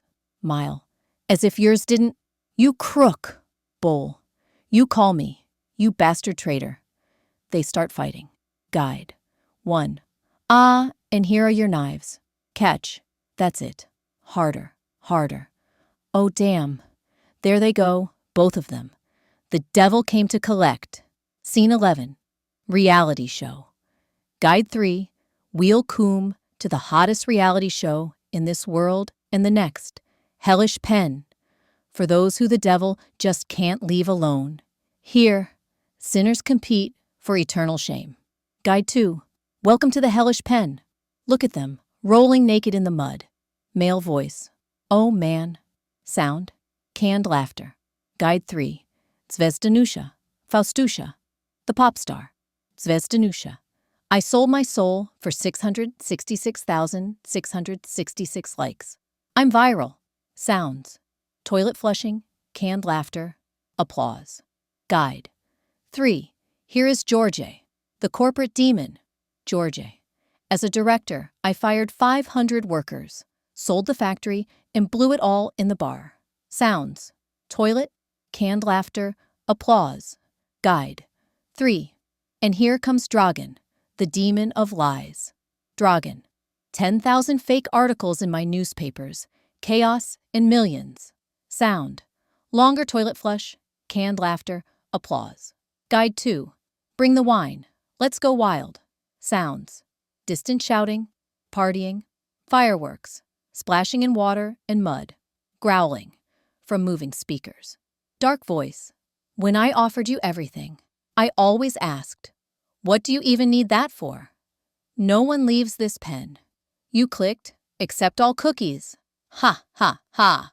Scene 12. Fighters sound.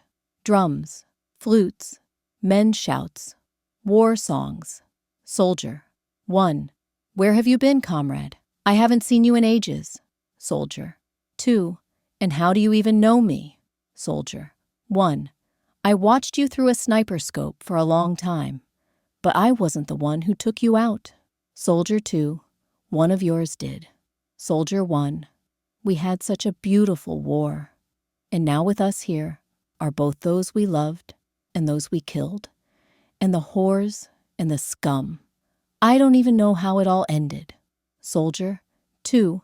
Man, you and I both lost this war. Remember, I dropped a mine into your pot where you were cooking beans. You didn't even have time to fart. Ha, ha, ha. Soldier 1. You bastard. He laughs too. Soldier 2. To the old days, when we at least thought we knew what we were killing for. They buried me with a flask so we can toast. They clink and both drink. Soldier 1. You know, blood brother, maybe you are a bastard, but you're our local bastard. If the devil makes us scrub the cauldrons, at least we'll do it together. Soldier 2. And if he throws us on the grill, I'll fry you first. They both roll with laughter. The music grows louder. Smoke gets thicker. Music begins softly. Then the fighters sing together original song in Serbian. They choke with tears. The music continues. Rain. When the music stops, only sobbing is heard. Long thunder. Voice. The Balkans aren't cursed because they are sinful. The Balkans are cursed because they refuse to acknowledge pain. Voice. From the cellar. Under the stage. Scene 13. Purgatory actor. For the journey further, there's a small procedure needed. Nothing serious, but without it, there's no way to Balkan heaven. Just say yes when they ask you. Voice. Do you accept to join the party of heavenly salvation? All. Yes, I accept. We pat them on the shoulder and congratulate them. Both those who said yes and those who didn't. We pretend not to hear. Congratulations, Faustuses. Sound. Saccharine classical music in a kitschy style. Touch. Before entering, we give them wet wipes to wash their hands of hell. Sound. Soft music, quiet laughter, children's whispers, little bells, occasional birdsong. The music changes in intensity, creating a feeling of moving through the spaces of heaven. Touch. Gentle touches of silk. Someone suddenly strokes them with a feather across the cheek. Voice. Let go. Relax. Forgive yourself. Sound. The murmur of water grows louder, with soft gongs for each word. Forgive. Gong. Pause. Let go. Gong. Smell. Cinnamon. Incense. Rose. Taste. Rose-flavored locum, meringues. The atmosphere continues until it becomes almost boring. Gradual calming, sounds and smells fade away, leaving the audience in silence and with a feeling that they experienced something indescribable. Actors whisper in their ears, "Here, time is sleeping and dreams are walking. If you forget fear, you'll be light. In the next life, I'll be your secret. You are not alone. You have never been." Woman's voice. Gavrilo, are you here? Look who has come to see you. Silence. Man's voice. Louder whisper. Neighbor, you here? Woman's voice. It's a bit boring here. Someone half whispers. But peaceful, that's true. No one is, someone else's mother. Second man's voice. Pink sky, clouds and flowers. It's all a bit kitschy and gay for me. Man's voice. Is there anything real to eat here? Soft, timid voice. Guide to nectar and ambrosia. Woman's voice. I'm allergic to ambrosia. And all these flowers everywhere. Sneeze. Guide to nectar juices then. It's not all the same. Add jingle. We serve juices on request. Sound. Soft background music is suddenly cut by the scream of a pig. A pig is being slaughtered in the distance. All. Whispering in fear. What's that? What's happening? Confident male voice. Oh, we're going to have roast pork for lunch, just like I wished. Man's voice. So, we just wish for it. Woman's voice. Well, we're in heaven. Man's voice. Oh, who? Oh, man. Grandma. Granny will make lunch for you, children. Gentle woman's voice. I'll have the pig's head, the whole thing. That's what I like. Then I'll chop it up, then dig into the brain, then the tongue, then the eyes. Smell of greasy barbecue, onion, fat, smoke, sound, harps and birds. Scene 14. Fans in heaven. From afar, a rumble begins. Then a supporters group becomes clearer. Fans. White angels! White angels! They shout between the rows. Push the audience. The megaphone squeals. The derby is ours. We'll kill the devils. While the angel of battle fights, hey, hey, hey. Our flag and glory flies, hey, hey, hey. Let the white squad crush and grind, hey, hey, hey. To fulfill our every mind. White angels dear, no matter where upon the tier. Let this song your courage feed. Fans are with you when you bleed. Hey, hey, hey. They slowly move away. Scene 15. Politicians in heaven. Sound. Heavenly ambience and birds. Politician. Milk and honey. Milk and honey will flow. It'll be great here. But listen, people. We need to organize ourselves. We can't have everyone wishing whatever comes to mind. We know ourselves. Mocking. Look, I could lead and coordinate our wishes. After all, we are the ones who brought the people to heaven. Politician 2. And why you and not me, for example? Politician. We can organize elections. I mean, that's democratic. Politician 2. We were all, good while alive. But we weren't idiots. We're not going to tempt you into stealing elections. We know ourselves too well. Politician. I'd build a slaughterhouse here, by the heavenly brook, so we don't wait for that roast so long. All. But won't that pollute the river? Politician. It'll go far away. What do we care? Let them worry about it. We'll worry about the barbecue. Then a bakery, a tavern, a foundry, for knives. Woman's voice. And let's plant an apple tree. They hand apples to the audience.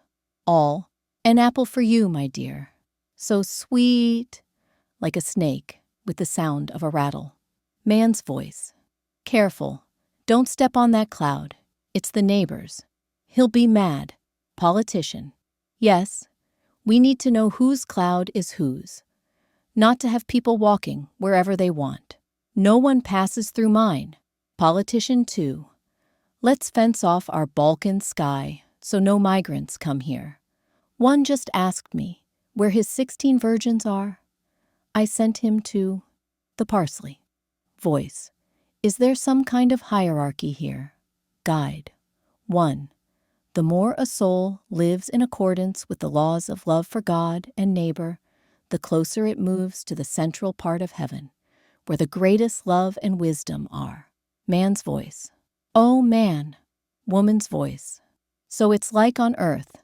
The closer you are to those up there, and to him, the more privileges you get. All. Whistles, shouts. Down with the angels. God is ours. Woman's voice. Who gets Gavrilo to give them a membership card to the heavenly list? Admission to the Council of Light. Voice. This is democratic heaven. We get to decide where the light will sit. Fades out. Quieter and quieter. Smells. Lavender, jasmine, rose. A gentle breeze. Sound. Heavenly ambience and birds. A group with whistles passes by. Someone. Who are they? Guide. 2. They're just passing through. They don't belong here. They're some kind of angels. Sound. Heavenly ambience and birds. Scene 16. Witnesses. Voice. I saw God. He wears sandals, walks sometimes in the garden, and is rather absent-minded. Woman's voice. That explains a lot. Woman's voice. No. God is a woman. Her name is Lubika. She makes cheese pie and keeps her universes to herself. Woman's voice. I saw God. He was making a pillow from angel feathers and mumbling something in Romanian. Voice. I saw him with a cigar. Spitting image of Comrade Tito. Woman's voice. God is a child, and his mother sometimes brings him to the Balkans to play. Sound. Heavenly ambience and birds. Woman's voice. This music is really boring. Can we have something of ours? Music. Folk, but not too loud. Starts softly, then gradually grows louder. Voice. That's it, brother. Turn it up a bit. Man's voice. If only there was something real to drink. Hey you, winged one. Bring 2 rakiyas and 1 Turkish coffee. Gavra won't see. We can have it if we just wish. But we won't drink too much. Just 1. Good. After all, we came here on 2 legs. Give us 1 more. 3rd time is holy. Already drunk. Give me that bottle so you don't have to go back and forth. Is there some kind of spinning ride here, like at the fair? There is? Let's go under the tent. The drunks stagger. Sing folk songs. Whoop. Shout. Opa bato. Opa bato. Just like that. Just like that. Heavenly businessman. Pissed. Buy this icon. It's original. Bought at the flea market, but that's our heavenly style. Everyone is drunk. jumping and dancing to folk music, fighting, swearing, flirting inappropriately, swearing at God, vomiting, voice. We all believed we'd go somewhere else. But wherever you go, the Balkans get there first. Sound, trumpeters, drunk, voice. This is heaven, man. Give me that bottle. Winged one, come have a sip with us and dance. You're one of us. You'll drink when I tell you to. Heavenly service. Voice from above, strict female automated message, like in a banker at a counter. Attention. Violation of divine protocol detected. Souls from the Balkans, please behave in accordance with divine rules of conduct. Grandma, indignant. Hey now, we didn't keep quiet in the other world. We're not going to keep quiet in this one either. Clear, thunder, voice, from above. Leave. He is joy, and you have turned this into drunk voice. But we're rejoicing. Voice, from on high. You don't belong here. We're sending you where you're the only ones who truly deserve to be. Back to the Balkans. Fajrant. Last call. Thunder. Lightning. Drunk voice. Wherever we go, it's heaven for us. Strike up the colo. Music plays while the audience exits. It awaits them outside as well, where a colo dance begins and slowly fades out. Grandma. Children, come home. The audience is leaving the performance area and returns to where the performance started. They are given the sign to take off the blindfolds. The end of the Serbian show. Chapter 5. Point 3. The Man with Three Eyes. Created by Cyprus Team. In a village, there is a man who happens to have 3 eyes and always wears a bandana to cover, said Third Eye. Everyone always talks about him, bullies him, and gossips about him, day after day. Everyone knows something is off about him, but what exactly, they do not know. One day, in the market, when once again this man enters the square, people, as always, stare, gossip, and bully him, whether it's whispering, laughing, or pointing at him. This is a daily occurrence.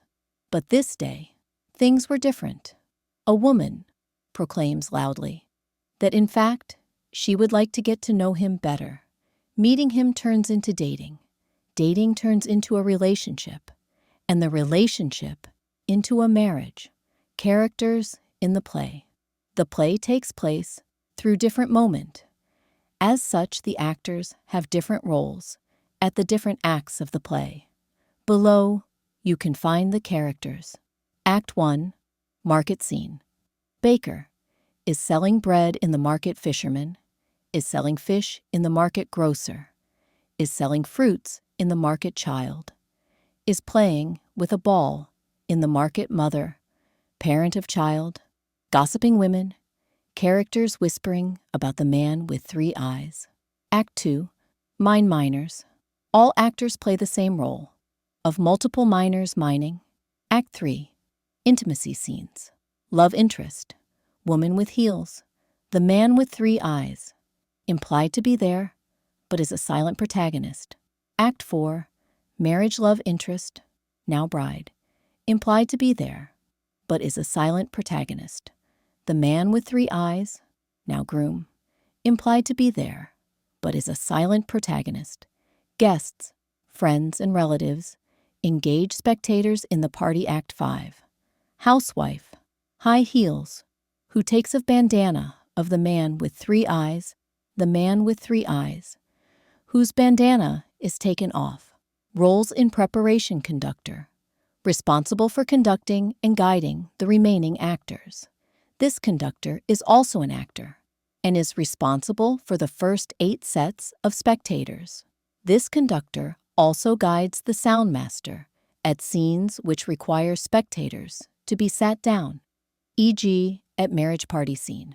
This conductor, actor, has limited use of props. Photographer, responsible for photographing spectators and the scene, avoiding the corridor, and directly interacting at any given moment with actor's videographer, responsible for videography of the play. avoiding the corridor, and directly interacting at any given moment with actor's soundmaster, responsible for soundtrack and sound effects that cannot be imitated by real objects, such as bird sounds, or a gunshot, that needs to be heard near all spectators at the same volume at the same exact time. The soundmaster can be the same role as the photographer. As in Cypress' case, we have access to SoundShow Premium.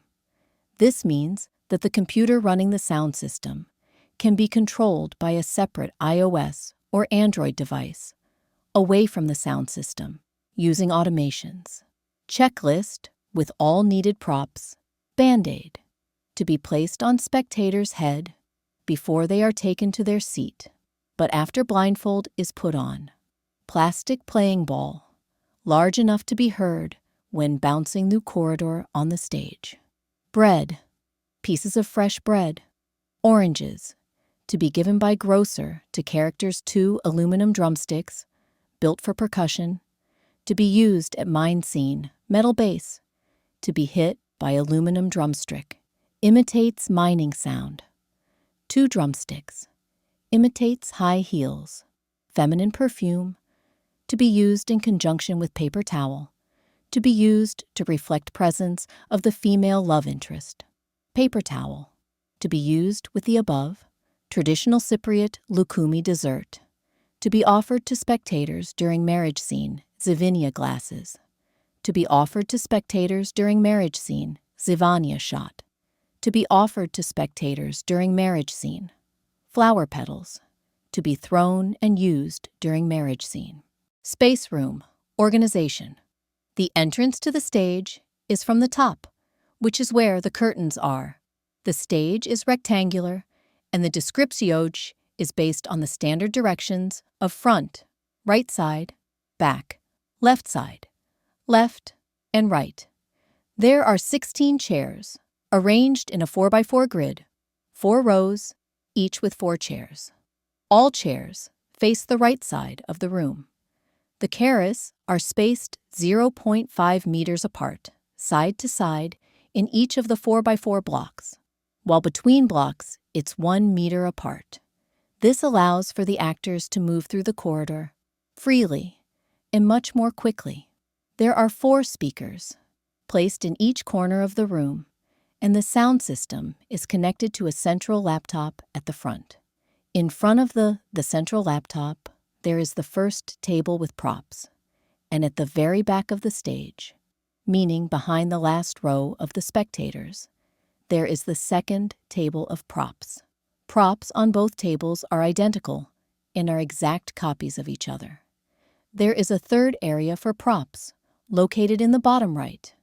These are additional tactile props that do not directly come into contact with the spectators and are used exclusively by the actors. Prop organization. There are 3 areas of props for the play. 2 of the areas are tables, which are identical to one another. The third area of props is on the floor, and these are tactile props that do not directly come into contact with the spectators and are used exclusively by the actors. The 1 table of props are placed behind the last 2 spectators, and the other right in front of the first spectators. This table includes the following, and the row 1 begins at the bottom tip of the table, meaning closest to the closest spectator. Row 1 includes small 16-cut pieces of bread to the left of the row, and small 16-cut pieces of oranges on the right of the same row. Row 2 includes only 1 item, a bottle of perfume and paper towels.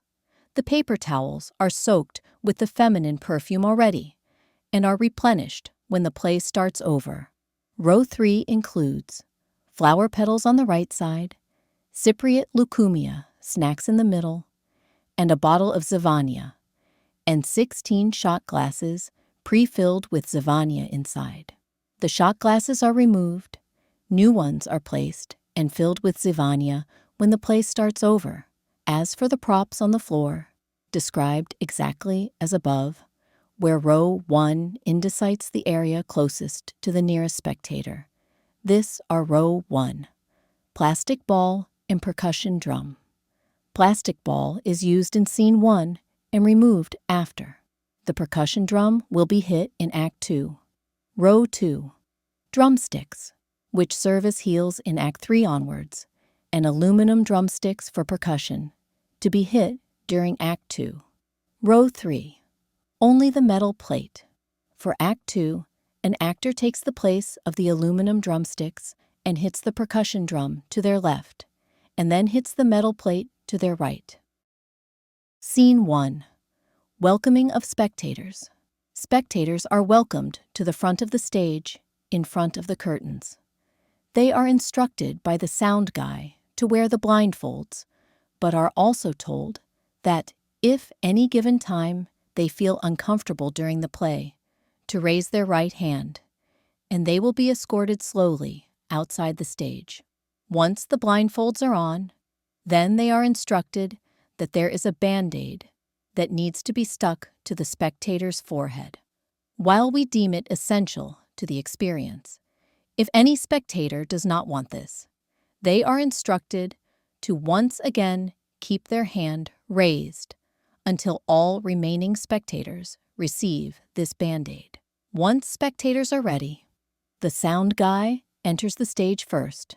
2 actors hold the curtains open, and the remaining actors guide spectators to their seats. Props needed: band air masks, book for testimonials, paper with rules. Scene 2, Market Square characters present: baker, fisherman, grocer child, mother, gossiping women. Props present: balls, bread, oranges. Village background music starts playing. Music fades in and remains at a certain volume for the remaining of the scene. Bird sound effect plays on random speakers at random intervals. Suddenly, ruckus, actors running all around the scene. At random intervals, baker: fresh bread, do you want to try it? Only the best, baked just today. Fresh bread, repeats. Child: mama, where is the ball? Continues to make childlike grunts. Bread is given to spectators, and ball is being passed through the corridor. Fisherman: fresh fish, come here to buy. Grocer: I have the best oranges, selling the best oranges, harvested just now. Bread is continued to be given to spectators. Second actor gives oranges to spectators. Also, ruckus continues.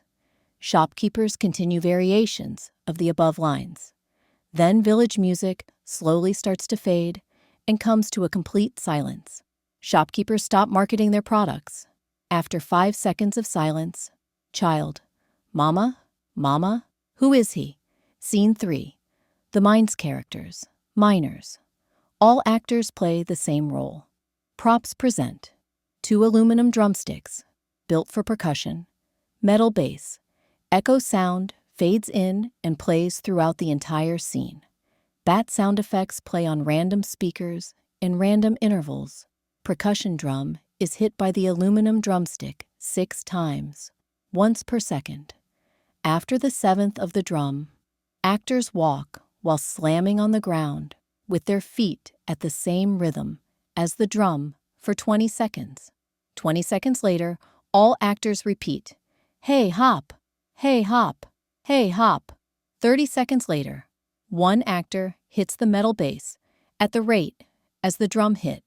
When hitting the metal is added alongside drum, the rate of the hey hop is increased and continues until it crescendos to its fastest possible speed, and then sudden pause for 5 seconds. All actors to all spectators. Look at him, look at you. Pause for 5 seconds. All actors start laughing at the same time, mimicking the rise of crescendo as hey hop. When laughing cannot crescendo further, a sudden stop, guided by the conductor. Scene 4. The meet cute. Actors: love interest, the man with 3 eyes, implied, but spectators themselves take that role. Props: drumsticks act as heels. perfumed paper towels. Bird sounds play through speakers at random intervals. Love interest walks through the corridor, the sound of her heels echoing throughout the stage. Actors touch spectators, arms gently, and love interests say, who are you? Careless. Whisper by George Michael starts playing. Scene 5. Marriage actors. All actors take the role of guests and friends of the groom and bride. One actor is implied to be a dedicated, hired singer at the wedding props. Shot glasses of Zivania. Lukumi dessert. Classical wedding music starts playing at full volume, not faded in actors at random intervals. Congratulations, the bride is very beautiful. Actors start clapping. Then music fades out. Female actor sings the first stanza of the Greek Cypriot song, Imia, as she walks through the corridor. Singer. Ο σπόσο. Μιλιά μου οι καρδιές μας να πονούν. Ο σπόσο τα στόματα του κόσμου εναλλαλούν. Άι στο γυνάτι. Τζε έλα πέτω. Πέτω ναι. Πέτω. Για να σπάσουν ούλοι. Μες στο καφενέ. Να μεν έσυεις ποτούντα ποιον. Να σύεις που μένα τζε γλεπιόν. Τζε να περάσουμε ζωή. Με αγάπη τζε αναπαεί. Loudly. The DJ Pietro FT Vasiliki. Hadziadamu remix starts playing on the speaker until the third chorus. Spectators are taken up to dance. Given Zivania shorts, music fades out after third chorus. Scene 6. The fateful night actors. The wife. The third-eyed man, spectator. Props. Band-aid, already on spectator's forehead to be removed. Drumsticks wolf howling. Sound plays on one of the speakers. It is the middle of the night. Actors snore. Real spectators. Snoring fades out as the wife moves through the middle with her heels. Actor sings what is supposed to be an innocent children's song. However, it is sang in a creepy manner. Actor singing. Η μικρή Ελένη κάθεται και κλαίει, γιατί δεν την παίζουν οι φιλενάδες της. Σήκω επάνω, κλείσε τα ματάκια σου και πιάσε όποιον θες. Sudden pause. Actors whisper to spectators, "What are you hiding from me? I want to see." Band-aids removed while the line is being said. Suddenly, a male gasp from the very back of the room, behind the last row of spectators. In response, a female second gasp from the complete opposite side of the room. Then, only from the speakers near the male gasp, a gunshot sound. Scene 7. End of play. Spectators are escorted out of the stage, in front of the curtains silently. Once everyone is out, they are instructed that whenever they are ready, they can take the blindfolds off. Clapping by spectators. Sound guy, who also the spectators to the rules of the play, shows a book and a pen, where spectators, should they desire, can write testimonials of the play. The end of the Cypriot show. Chapter 6.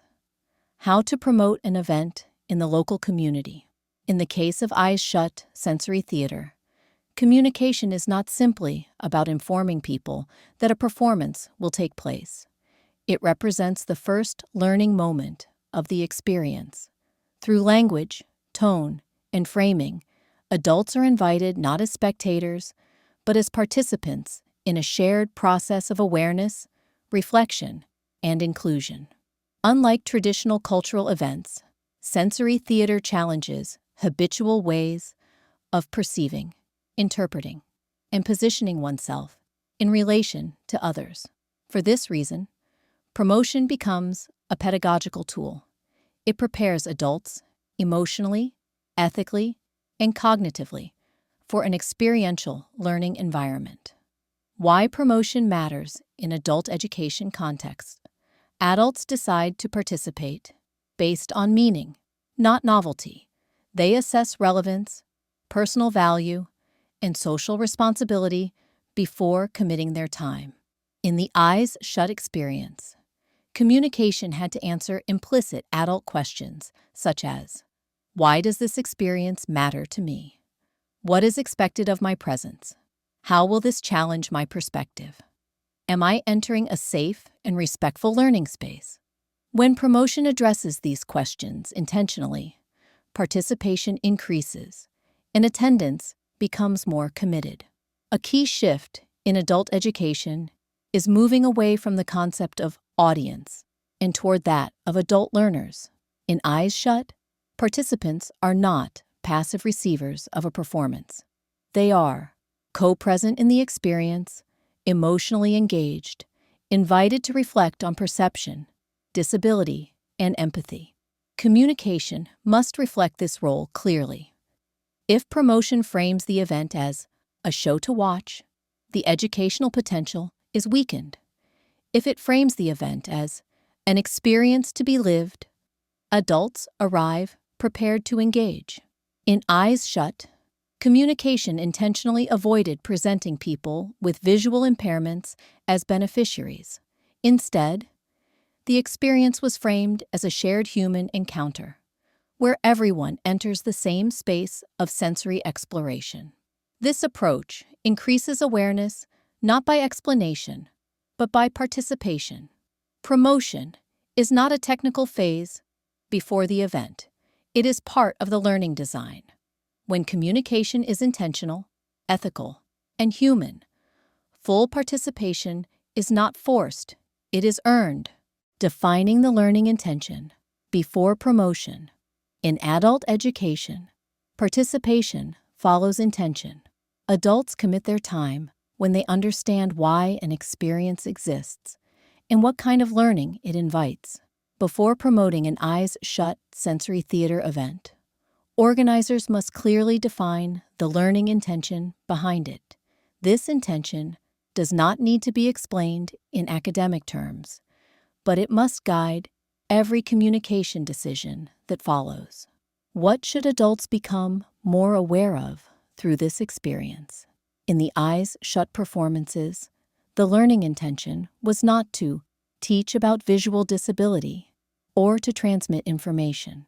Instead, it focused on experiencing perception beyond sight, reflecting on how reality is constructed through the senses, understanding inclusion as shared experience, not accommodation. This intention shaped the entire communication process. Without a clear learning intention, promotion becomes inconsistent. Messages focus on logistics, novelty, or emotion without coherence, leading to unclear expectations, superficial curiosity, lower commitment to attendance. When the learning intention is clear, communication becomes aligned and meaningful. Adults recognize the experience as relevant to their personal, professional, or civic lives. Before promoting an event, adult educators should be able to complete the following sentence. Through this experience, adults are invited to become more aware of. In the case of Eyes Shut, a working version was, through this experience, adults are invited to explore perception and inclusion by temporarily letting go of sight. This sentence does not appear directly in promotion, but it informs every message. Using language that mobilizes adult learners and adult education, language does not only describe reality, it creates expectations, shapes attitudes, and influences commitment. For experiential events, such as Eyes Shut sensory theater, the words used in promotion determine whether adults approach the event as passive spectators or as engaged learners.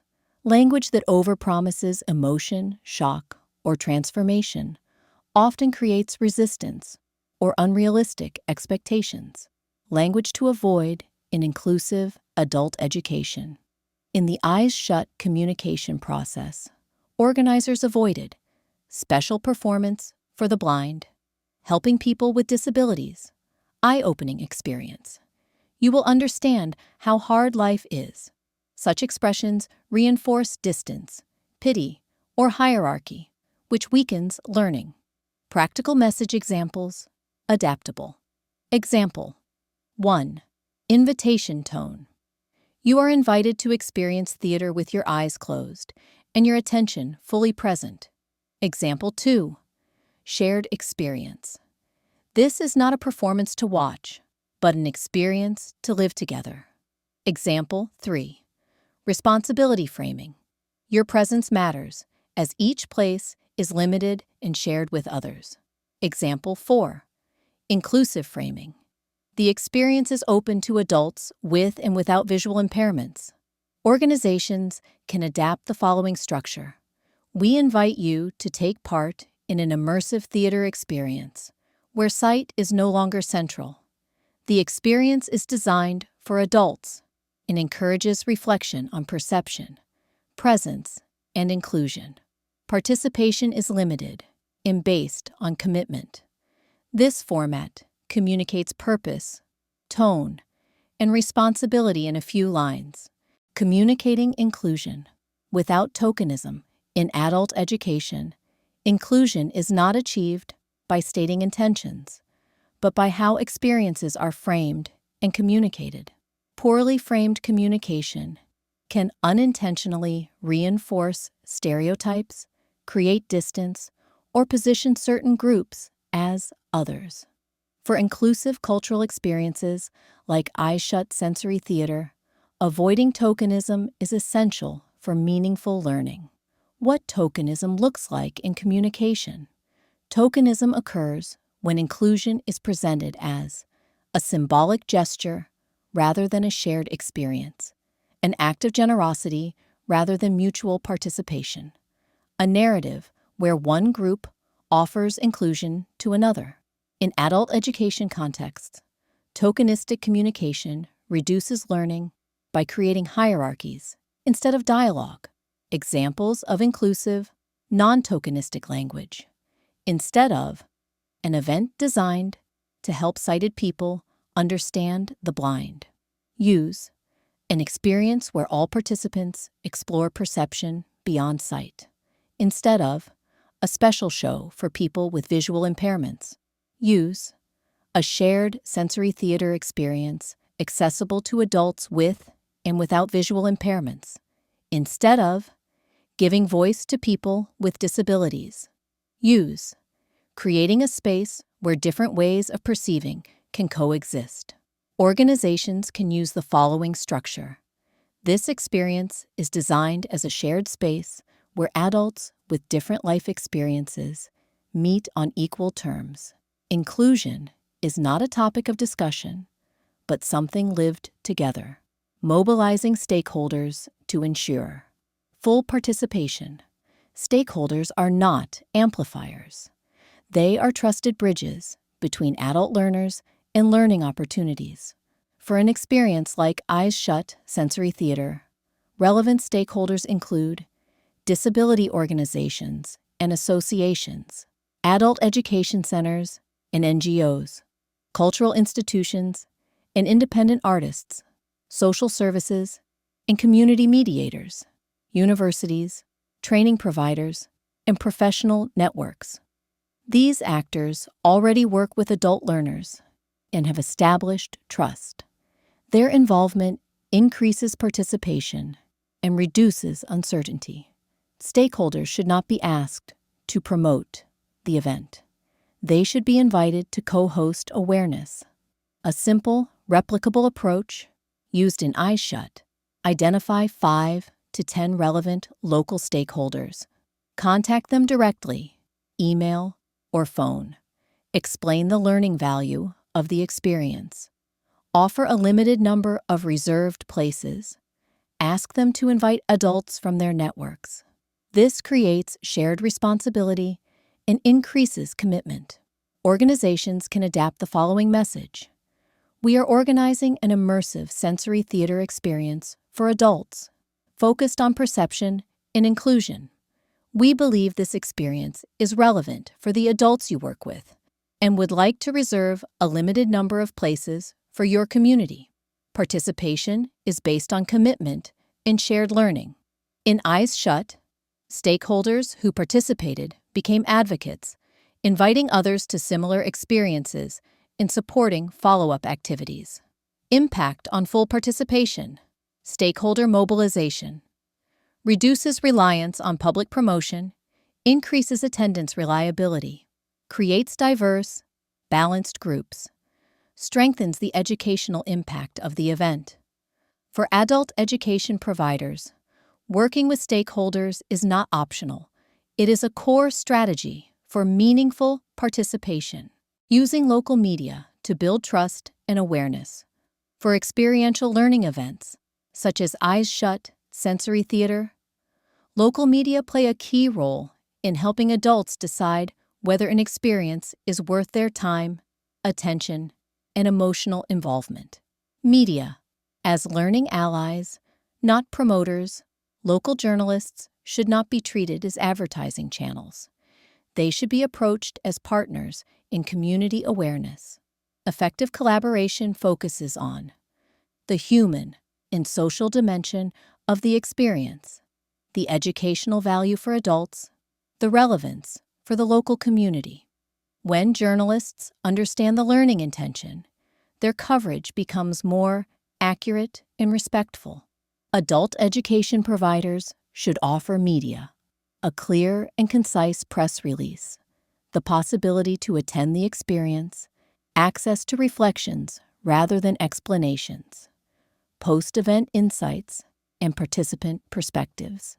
In Eyes-Shu, inviting journalists to attend the performance allowed them to write from experience, not assumption. A simple approach used in Eyes-Shu. Identify local media outlets focused on culture, society, or community life. Send a short press release explaining the experience and its purpose. Explicitly invite journalists to attend the event.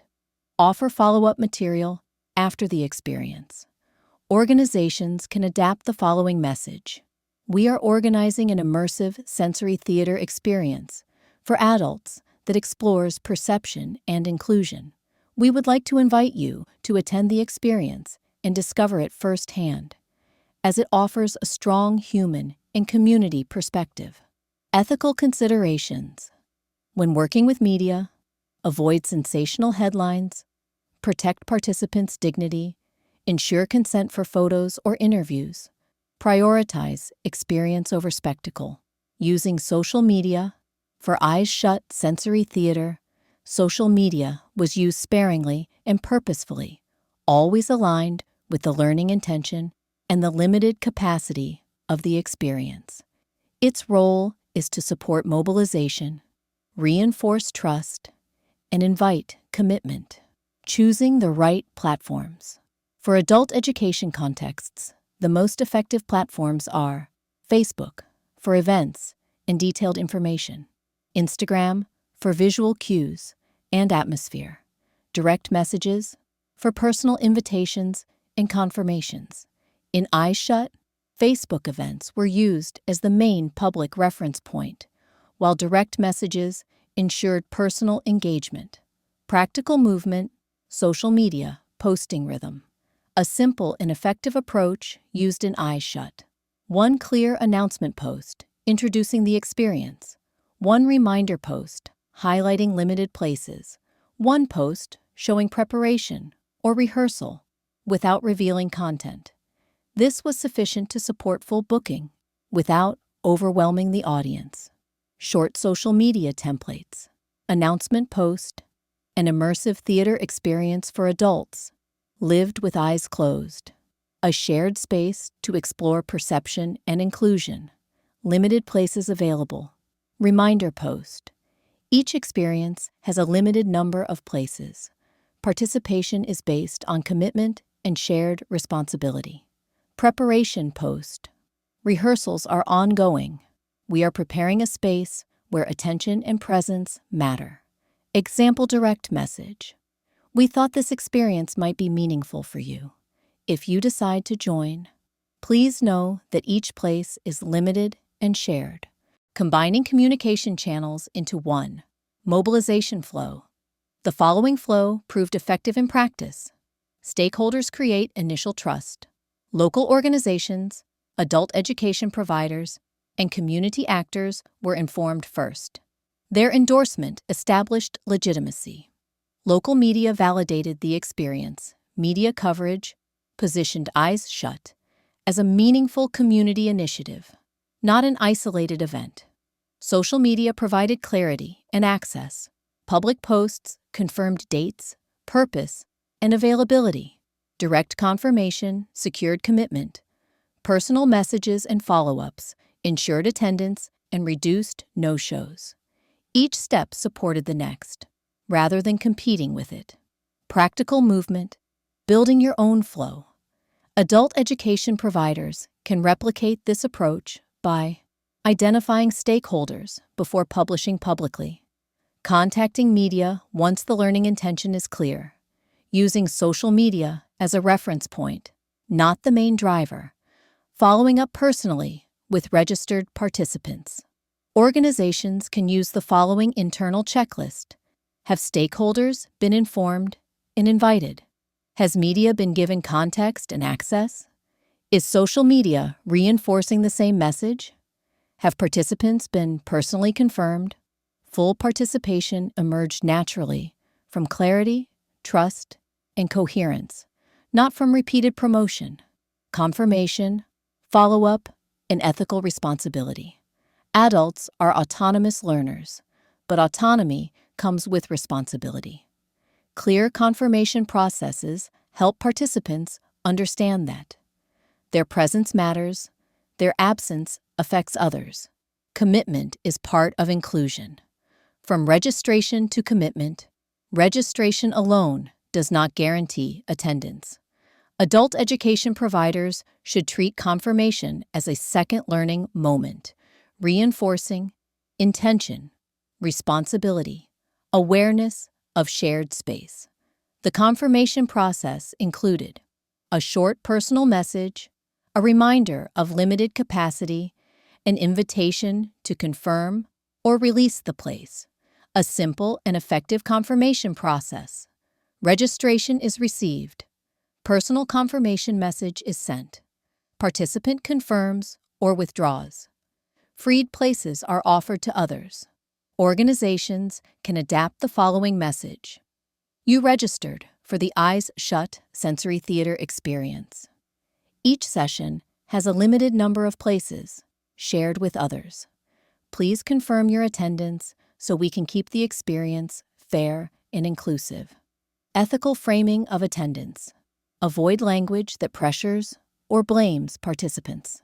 Instead, frame attendance as respect for others, care for the learning process, part of community responsibility. Follow-up messages before the event should confirm time and place, remind participants to arrive early, reinforce the purpose of the experience. Authors Romania Hilițanu, Edi Țurcan, Elena Poncu Ciprian, Serbia Dușan Vulic, Isidora Georgevici, Vladislav Nešić Tsiprus, Nicolas Nicolau, Gita Vaschelite, Bogos Avetikian Contact Project Coordinator, hcsfjc@gmail.com, http://eyes-shu.forza.juniorcostulani.ro. Attention disclaimer. Funded by the European Union. Views and opinions expressed are, however, those of the author as only, and do not necessarily reflect those of the European Union or the European Education and Culture Executive Agency, EACEA. Neither the European Union nor EACEA can be held responsible for them.